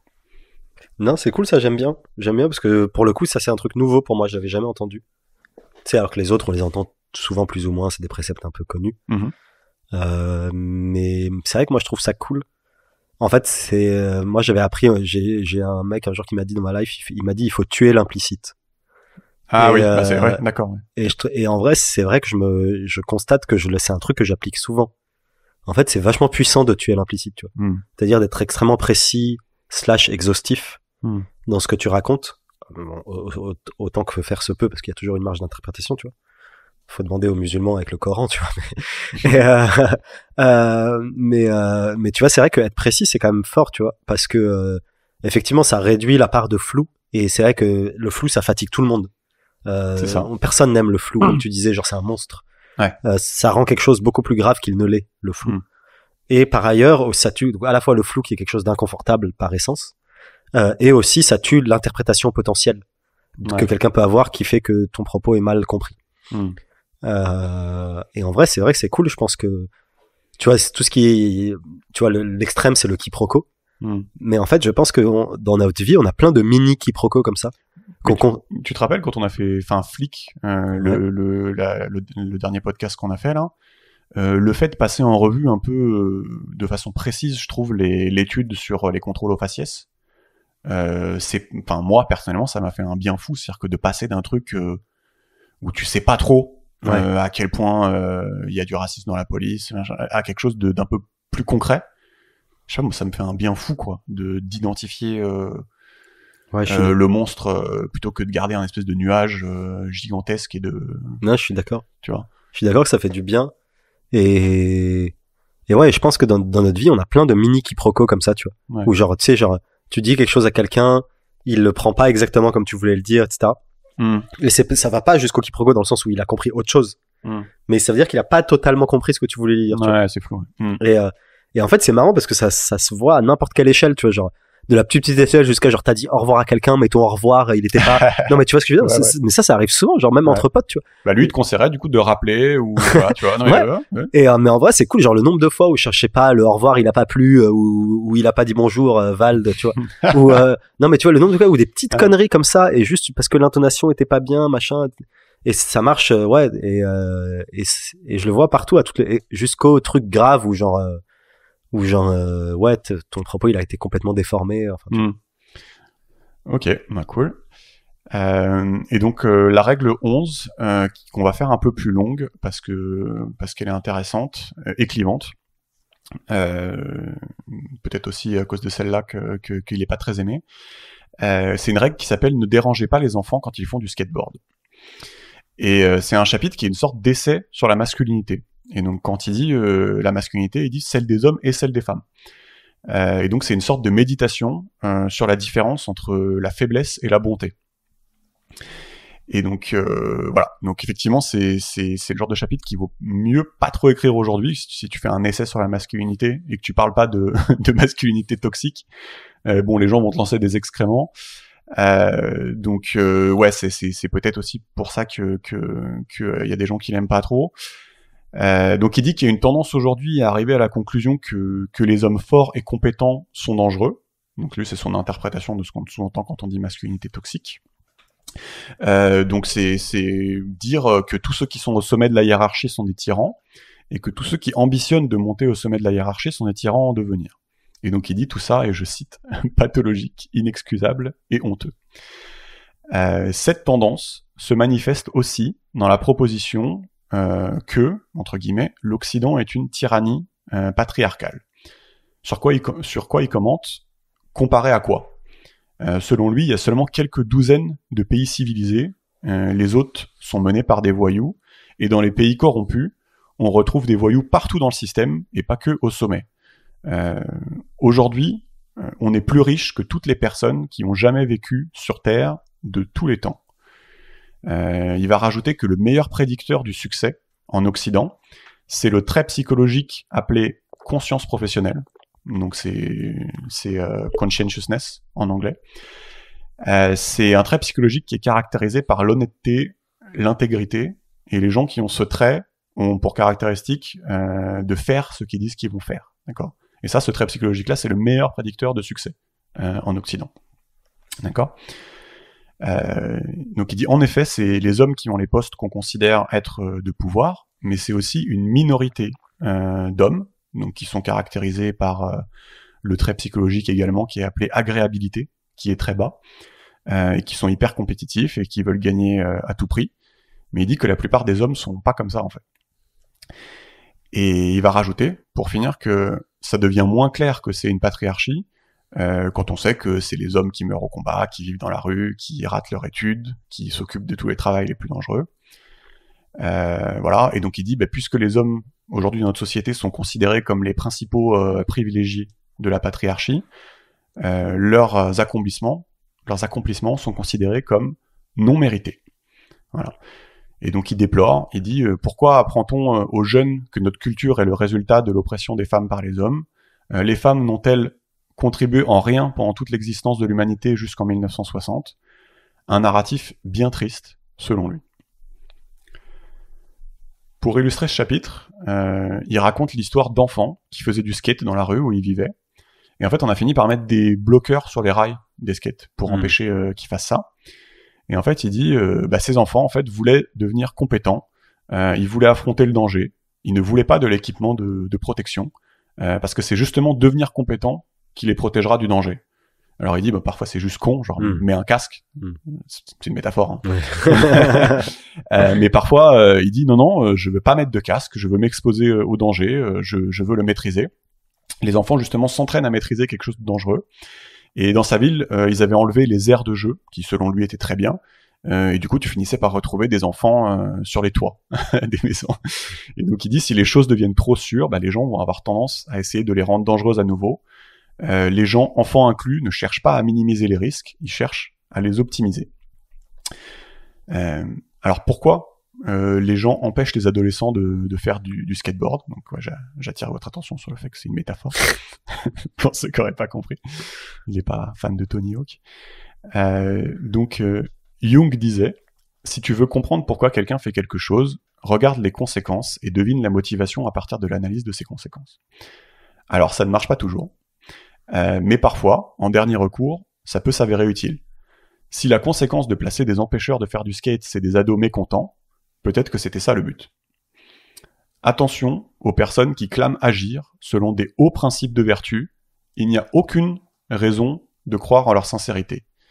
Derrière la volonté d'empêcher des skateboarders de faire des choses courageuses, il y voit un esprit profondément insidieux et anti-humain. Je sais pas si déjà ça te...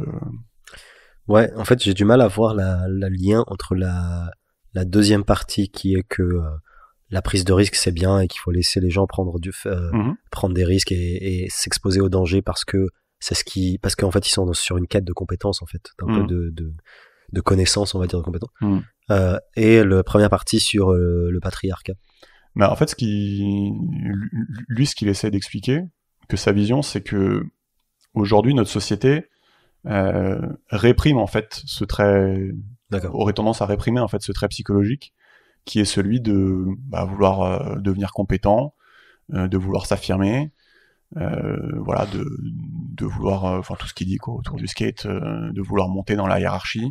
En fait, il a l'impression que c'est oui, c'est vrai. Une quête qui va être où on va considérer que c'est pas bien de faire ça en fait. Après, j'ai pas le livre, donc je pense que peut-être qu'il expose plus longuement, etc. Mais je pense quand même il faut faire attention. Enfin, je comprends pourquoi c'est controversé, notamment la partie sur le patriarcat. Parce que en fait, je suis pas sûr que je m'y connais pas assez honnêtement en genre sur le mouvement féministe, etc. et sur les revendications exactes. Mais je suis pas sûr que ce qui soit remis en cause, c'est le fait de vouloir être compétent ou le fait de vouloir s'améliorer dans quelques domaines que ce soit ou le fait de s'exposer au danger. Tu vois, quand on parle de masculinité toxique, machin, je pense que c'est d'autres aspects qui sont remis en cause. Et c'est pas nécessairement ça. Par contre, là où je suis d'accord avec une de ces critiques, c'est qu'il faut pas faire d'amalgame, tu vois.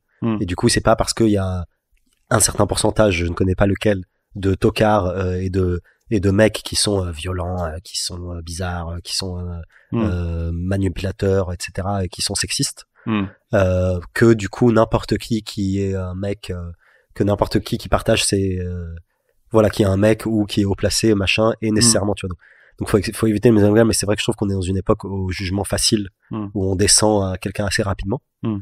Mais je suis pas sûr que le mouvement féministe ou que le mouvement qui dénonce féministe ou autre, genre quelques mouvements que ce soit qui dénoncent la société patriarcat, ils dénoncent cette quête de compétence, tu vois. Je pense qu'ils dénoncent un certain nombre d'aspects néfastes Mais je pense qu'on n'est pas obligé de faire l'amalgame et d'étendre le truc. Je pense qu'ils dénoncent une certaine interprétation de ce genre de phrase.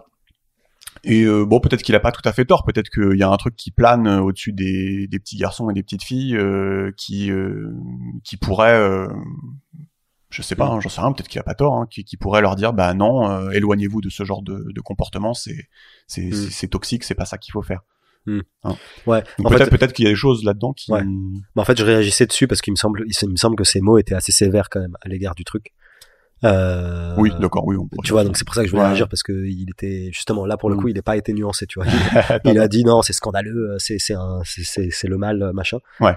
Mais oui, par contre, effectivement, le point qui est de dire que c'est intéressant de vouloir s'améliorer dans un truc, c'est intéressant de vouloir s'exposer au danger, c'est intéressant d'être compétitif. Moi, je suis d'accord avec ça et je suis effectivement, je savais pas le côté l'étude qui dit que le trait qui prédit le mieux c'est machin, ça je trouve ça intéressant par exemple. Mais encore une fois, par exemple, c'est le trait qui prédit le mieux dans la société actuelle, tu vois. Oui, c'est ça. Ouais. Est-ce qu'on voudrait pas par exemple changer la société actuelle, par exemple, ça peut se débattre aussi, tu vois. Oui, tout à fait, mais c'est son argument, c'est de dire que pour l'instant on n'a jamais fait mieux. Oui, enfin non mais oui, non mais on est d'accord. Ouais. Oui. Voilà, donc par exemple, tu vois, déjà on peut contester le fait que la société actuelle elle est bien faite et que du coup si elle sélectionne ce trait c'est bien. On pourrait dire non, c'est pas bien, il faudrait changer la société. Ça peut être un argument. Et aussi, même si on dit que ce trait il est bien, ça veut pas dire que tu vois que par exemple ce doit être l'unique. Bon, c'est pas ce qu'il dit en l'occurrence. Mais tu vois, je pense que ce qu'on aussi dénonce dans le patriarcat ou dans d'autres trucs, c'est quand c'est poussé à l'extrême. Tu vois, les mecs qui sont ultra compétitifs. Tu vois, c'est aussi une question de curseur et de nuance. Et voilà, effectivement, d'avoir ce trait, c'est bien pour ton enfant quand tu l'éduques, c'est bien qu'il s'expose en danger, c'est bien machin. Mais tu veux pas que ce soit un selfish bastard, tu vois. Tu veux pas que ce soit une merde qui écrase les autres. Bref, bon, enfin. Enfin, ouais, en fait, moi j'ai choisi là d'en parler effectivement parce qu'il dans le livre il aborde la question des différences hommes-femmes. Donc oui, il s'approche du cœur du réacteur nucléaire, quoi. Mais en fait, il dit pas mal de choses qui sont intéressantes. En fait, il dit, notamment, tu peux afficher le graphique, il parle du paradoxe de l'égalité des sexes. Et donc en fait, c'est le fait que plus un pays sera égalitaire, donc c'est les pays scandinaves qui sont les plus égalitaires. Bon, si on vous décrit le graphe, c'est le niveau enfin, les pays les plus égalitaires sont ordonnés. Et le pourcentage de femmes dans les sciences, technologies, mathématiques, ingénierie sont en abscisse. Et donc ce qu'on voit, c'est que plus un pays est égalitaire, plus les différences hommes-femmes par exemple ici dans les sciences, mais lui il généralise, sont accentuées. Lui il va généraliser aux personnalités, plus c'est accentué. Ah, c'est intéressant ça pour le coup, c'est vachement intéressant. Et donc qu'est-ce que ça implique? Bon, ça veut dire que voilà, si les choix en termes de métier sont maximales dans les pays les plus égalitaires, en fait lui il dit que si le genre est une construction sociale, aujourd'hui en tout cas on s'y prend très mal pour réduire les différences hommes-femmes. Et donc selon lui, si on instaure une égalité d'opportunité entre les hommes et les femmes, ce que n'importe quelle personne raisonnable souhaite, en fait, et ce qui est le cas en fait des pays égalitaires ici, notamment scandinaves, on va avoir du mal à instaurer ou à obtenir une égalité de résultats, en fait, qui est selon lui une doctrine pathologique et destructrice. Donc comment est-ce qu'on interprète d'ailleurs ce genre de graphe? Je crois que l'explication est d'ailleurs plutôt flatteuse pour les femmes, ce qui nous arrange, car il a dit je crois qu'il explique que souvent les hommes ne sont bons que en maths, alors que les femmes sont bonnes en maths et en langage en général, d'accord? Et donc ça leur offre un range plus large de choix. Et donc notamment dans les pays égalitaires où t'es pas obligé peut-être d'être un homme en fait finalement. T'as plus de liberté en fait pour faire les choix qui t'intéressent, quoi. Donc ça pourrait être une sorte d'explication de ce genre de phénomène. Bon après l'explication me paraît capillotractée, mais bref on va pas se foutre là-dedans, hein. Ouais, l'explication personne là, je pense. Ouais, c'est ça. Mais et puis faudrait que je pense qu'on s'intéresse beaucoup plus à ce sujet-là pour voilà. Mais en tout cas c'est intéressant qu'il ait cette explication. Mais moi, de prime abord, elle me paraît chelou. Ouais, d'accord. Non, je pense personne là. Ouais. Donc, il va rappeler que la plus grosse différence aujourd'hui entre hommes et femmes, et celle qui est la plus grande d'ailleurs du coup dans les pays scandinaves. Mais c'est intéressant, c'est de dire que en fait, plus un pays est égalitaire, c'est-à-dire que les hommes et les femmes ont les mêmes opportunités, plus les femmes ont tendance à s'éloigner dans leurs études en tout cas, des domaines scientifiques, technologiques, ingénieurs, etc. Ouais, c'est ça. Et lui, il élargit à la personnalité. Ouais, il élargit à la personnalité. J'ai pas trouvé de graphe avec la personnalité, malheureusement. Mais en vrai, c'est ouf, quoi. Parce que, ouais, genre, ça, tu sais, on déplore le fait qu'il y ait pas assez de meufs dans les machins ingénieurs, machin. Et en fait, c'est de dire, bah, les pays qui ont réussi à avoir une société plus égalitaire, ce problème-là, il est encore pire chez eux, en fait. Bah, disons que, en fait, à partir du moment où tu as fait la distinction, c'est une distinction qui fait entre égalité de opportunité et égalité de résultat, en fait, c'est une distinction qui est très importante pour réussir à avoir une discussion précise après, dans le reste du discours. Bon, lui, il aime pas l'égalité de résultat. Moi, je trouve que ça peut se débattre. Mais en tout cas, une fois que tu as fait la distinction des deux, je trouve que t'es quand même sur la bonne voie, quoi. Et donc, au niveau de la personnalité, cette fois-ci, donc il dit la plus grosse différence entre hommes et femmes, et donc celle qui est maximise dans les pays scandinaves, bah, c'est le centre d'intérêt. Et donc, notamment les centres d'intérêt chez les hommes, ça va être les choses. Donc, il dit gadgets, choses inanimées, technologie, outils. Et chez les femmes, ça va être plutôt la personne, donc l'humain.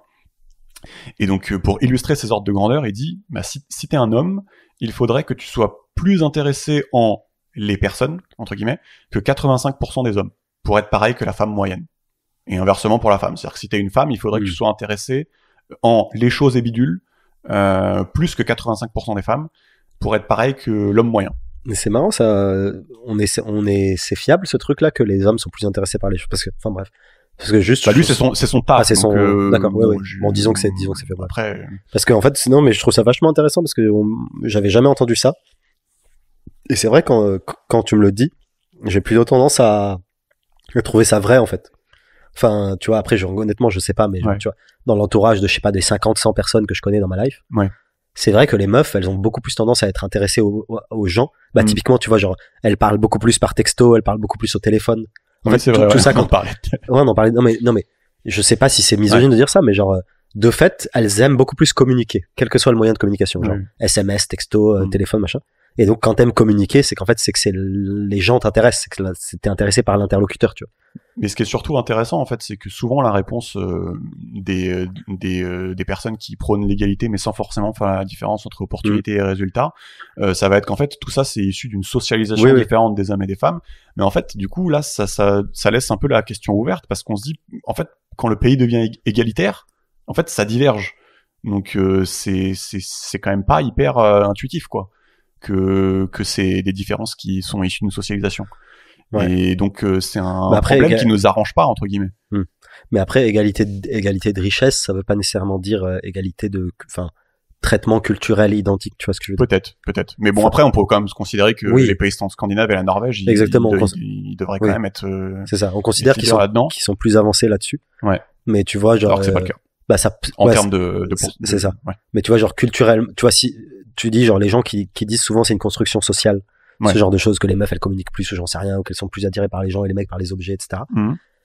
Quand derrière le terme construction sociale, t'as effectivement des inégalités financières, mais c'est surtout tout un aspect culturel, genre les films, les chansons, le cinéma, la pub, très important la pub, la télé, etc. Et pourquoi ça divergerait alors, toi tu dis, pourquoi ça divergerait dans les pays plus égalitaires par rapport aux pays moins égalitaires?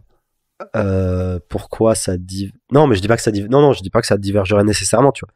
Mais je dis parce que c'est le cas là du coup. Mais bon bref, c'est vrai. Enfin, en tout cas, je trouve ça intéressant ici il y a quand même un réel contre-exemple à l'intuition qu'on pourrait avoir, qui est de finalement rendre des opportunités égales va créer des résultats égaux en fait en termes de choix. Donc ça, je trouvais ça intéressant. Il continue parce que il aime bien s'attirer les faveurs de la plèbe. Il dit par exemple que, parce que lui il a travaillé là-dedans, dans les milieux d'avocats, il dit que 15% des partenaires dans les 200 plus grands cabinets d'avocats sont des femmes. Et selon lui, c'est pas tant qu'on met des barrières aux femmes. Il dit au contraire, dans ces cabinets d'avocats, il y a une pénurie de gens excellents. On veut les retenir. Bon, déjà il commence par dire, bon, c'est tout à fait louable de pas vouloir travailler tout le temps. Donc c'est pas du tout une tare. Il a travaillé dans ces milieux d'avocats et parfois pendant un séminaire on entendait des discours, il n'y a pas assez de crèches, mais en fait il dit que les avocates dans ces cabinets avaient toutes largement assez pour se payer des nounous. Ensuite on argumentait qu'on voulait appliquer la définition du succès selon un homme dans le milieu du travail et que ça va pas aux femmes. Mais après il dit bah oui mais c'est compliqué parce que bah si ton client t'appelle à 4 heures du mat et que tu réponds pas, quelqu'un d'autre le fera quoi. Donc voilà. Donc il illustre que tous ces sujets d'égalité de résultats c'est jamais aussi simple. Peut-être les discours un peu simplifiés qu'on pourrait entendre. Et donc il conclut en disant que les femmes ne veulent pas de gamins, elles veulent des hommes, elles veulent quelqu'un qui soit à leur hauteur. Si elles sont fortes, elles veulent quelqu'un de fort. Si elles sont intelligentes, elles veulent quelqu'un d'intelligent. Les femmes qui ont un haut salaire, éducation, confiance en elles, intelligence, dominance et position sociale trouvent difficile de trouver un compagnon à leur hauteur. Cet esprit qu'il décrit depuis tout à l'heure qui interfère avec l'envie des garçons de devenir des hommes n'est donc pas non plus l'ami des hommes que celui des femmes. Personne qui serait du côté de l'humain ne devrait se laisser persuader par ce genre d'idéologie. Si vous pensez que les hommes compétents sont dangereux, attendez de voir ce dont les hommes faibles et incompétents sont capables. Ce chapitre est donc un appel à tous ceux qui resteraient en retrait à cause de bêtises qu'ils ou elles pourraient entendre. Si vous restez en retrait, vous allez laisser un trou, chacun de vous, de la taille de votre âme dans la culture et la société. Laissez les enfants tranquilles quand ils font du skateboard. Il s'enflamme. Hein. Il fait des envolées. Il s'enflamme. Non, là, j'ai du mal à réagir à chaud, en vrai, mais parce que c'est quand même assez... Bon, attends, t'as déjà réagi tout à l'heure. C'est ça, j'ai déjà réagi tout à l'heure. Mais, non, mais c'est intéressant. Après, je trouve que c'est un peu mal dit, quand même. C'est un peu trop, tu vois. Je vois le point derrière, mais je pense qu'il va un peu trop loin dans son point. D'accord. Voilà. C'est mal dit. C'est mal dit dans le sens où, enfin, c'est un peu trop virulent, tu vois. Genre, la manière dont il dit les choses, genre, laisser, machin, les femmes veulent des hommes forts, enfin, tu vois, genre, peut-être que la formulation me déplaît un peu, même si peut-être que le fond du propos est... Ça te racle l'oreille un peu. Ouais, ça me racle un peu l'oreille, même si le fond du propos qui est de dire que la notion de compétence est importante, et qui est de dire que, même quand tu donnes une obligation d'opportunité, une égalité d'opportunité, l'égalité de résultat n'apparaît pas spontanément, voire diverge, voire s'éloigne. Ça, c'est intéressant. Non, mais tu vois, si ça te racle l'oreille, je pense que c'est intéressant parce que ça peut aussi expliquer pourquoi est-ce qu'il y a énormément de gens qui lui vouent une haine infinie, en fait. Enfin, enfin, du coup, c'est intéressant. Enfin, on se pose la question. Bah, je suis pas capable de dire je lui chie dessus, tu vois. Mais genre. Non, mais si toi, déjà, ça te gratte l'oreille, je pense qu'il y a pas mal de gens qui, tu vois, enfin. Ouais, c'est ça, parce que, en fait, bah, il y a des fois où j'ai l'impression qu'il est un peu nuancé, un peu machin, et il y a des fois où il est un peu péremptoire, quoi. Là, il dit, genre, laissez vos enfants. Après, c'est peut-être moi aussi qui suis. Genre, j'essaie de résumer sa pensée c'est vrai. En 2 heures, mais c'est pas évident. Non, mais ok, bah, tu vois, c'est intéressant. Mais tu vois, genre, typiquement, tout le truc où il a dit, le moment où il a dit, genre, oui, il y a les femmes fortes, intelligentes, successful ont du mal à trouver des hommes à leur hauteur, machin. Enfin, qu'est-ce qu'il raconte, tu vois. Genre, c'est là où je me dis, qu'est-ce qu'il raconte, quoi, genre. Mais je pense qu'il parle du fait qu'aujourd'hui encore dans notre société, mais je pense que c'est un truc que tout le monde déplore un peu, c'est que oui, finalement, j'ai l'impression que les hommes, ça les dérange moins de se mettre avec une femme qui va pas, enfin, qui peut rester femme au foyer ou qui va pas forcément avoir un salaire meilleur qu'eux, voilà. Et dans l'autre sens, je pense qu'on le voit moins. Donc peut-être que ce qui sous-entend, c'est que bah ouais, les hommes, sortez-vous les doigts, je sais pas. Ouais. Mais en fait, c'est ça, c'est que genre, c'est parfait. Enfin, il a énoncé trop de vérités qui me paraissent, enfin, sur lesquelles j'aimerais un peu plus investiguer avant d'être capable. Je vois ce que tu veux dire. Ça marche, ça. Ouais. Donc voilà, donc après, je vais pas m'éterniser sur la règle numéro 12 qui est assez courte, qui s'appelle caresser un chat lorsque vous en croisez un dans la rue. C'est un chapitre très autobiographique où il parle de sa fille, en fait, qui était très très très très malade quand elle était petite, qui a pas une vie facile aujourd'hui non plus, apparemment. Et il dit, quand la vie est dure, parfois t'obtiens des petits moments de bonheur qu'il faut absolument apprendre à apprécier. Un chapitre sur comment s'en sortir quand trop c'est trop. Lui, ce qu'il dit, c'est tu réduis ta fenêtre de temps au jour ou à l'heure ou à la minute. Tu réduis jusqu'à pouvoir supporter. Et donc, c'est un rappel sur le fait qu'il faut continuer à chercher ce qui donne du sens à la vie, même dans les pires moments. Caresser un chat lorsque vous en croisez un dans la rue. Et il dit que les chiens, c'est ok aussi. Voilà. Donc 12 règles pour une vie. Je sais pas, est-ce que t'as trouvé ça un peu perché? Est-ce que toi aussi t'as envie de faire des manifestations contre lui maintenant? Non, franchement, j'aime bien. C'est un peu perché, hein. C'est un peu, c'est un peu perché. Je pense que c'est pas un livre que j'aurais lu spontanément parce qu'il m'aurait saoulé assez rapidement. Okay. Tu vois, je pense qu'il m'aurait raclé, tu vois. Mais c'est plus dans le format, enfin dans la forme que dans le fond. Ouais. Parce que dans le fond, je trouve que ça pose des questions intéressantes, tu vois. Genre caresser un chat, c'est essaye d'apprécier, d'avoir des plaisirs simples et d'apprécier les petites choses de la vie. Et que même quand t'es en bas de total, tu peux toujours te raccrocher à certains trucs triviaux. Tu vois, ça c'est intéressant, tu vois. Même il pose plein d'autres questions qui me semblent intéressantes et vachement d'actualité. En tout cas dans le monde moderne, urbain, machin. Mais c'est vrai que parfois la manière dont il délivre son message, ça peut m'avoir perturbé un peu, mais c'est juste mon opinion personnelle. Ouais. Et je pense que si j'ai bien analysé en fait pourquoi ça parle aux gens, tu sais, on avait parlé déjà de sens. C'est vrai que c'est des gens, enfin les gens ont apparemment besoin, sont intéressés par entendre ce genre de choses, des réponses sur le sens. Ouais, mais ça je suis complètement d'accord, parce que en fait, ça aussi je trouve que c'est lié au capitalisme, quoi, et la mondialisation et machin. En fait, c'est que genre globalement le système actuel fonctionne, globalement il s'accélère de 1, et de 2, le nerf de la guerre c'est il faut faire consommer, il faut produire et consommer, le PIB en gros.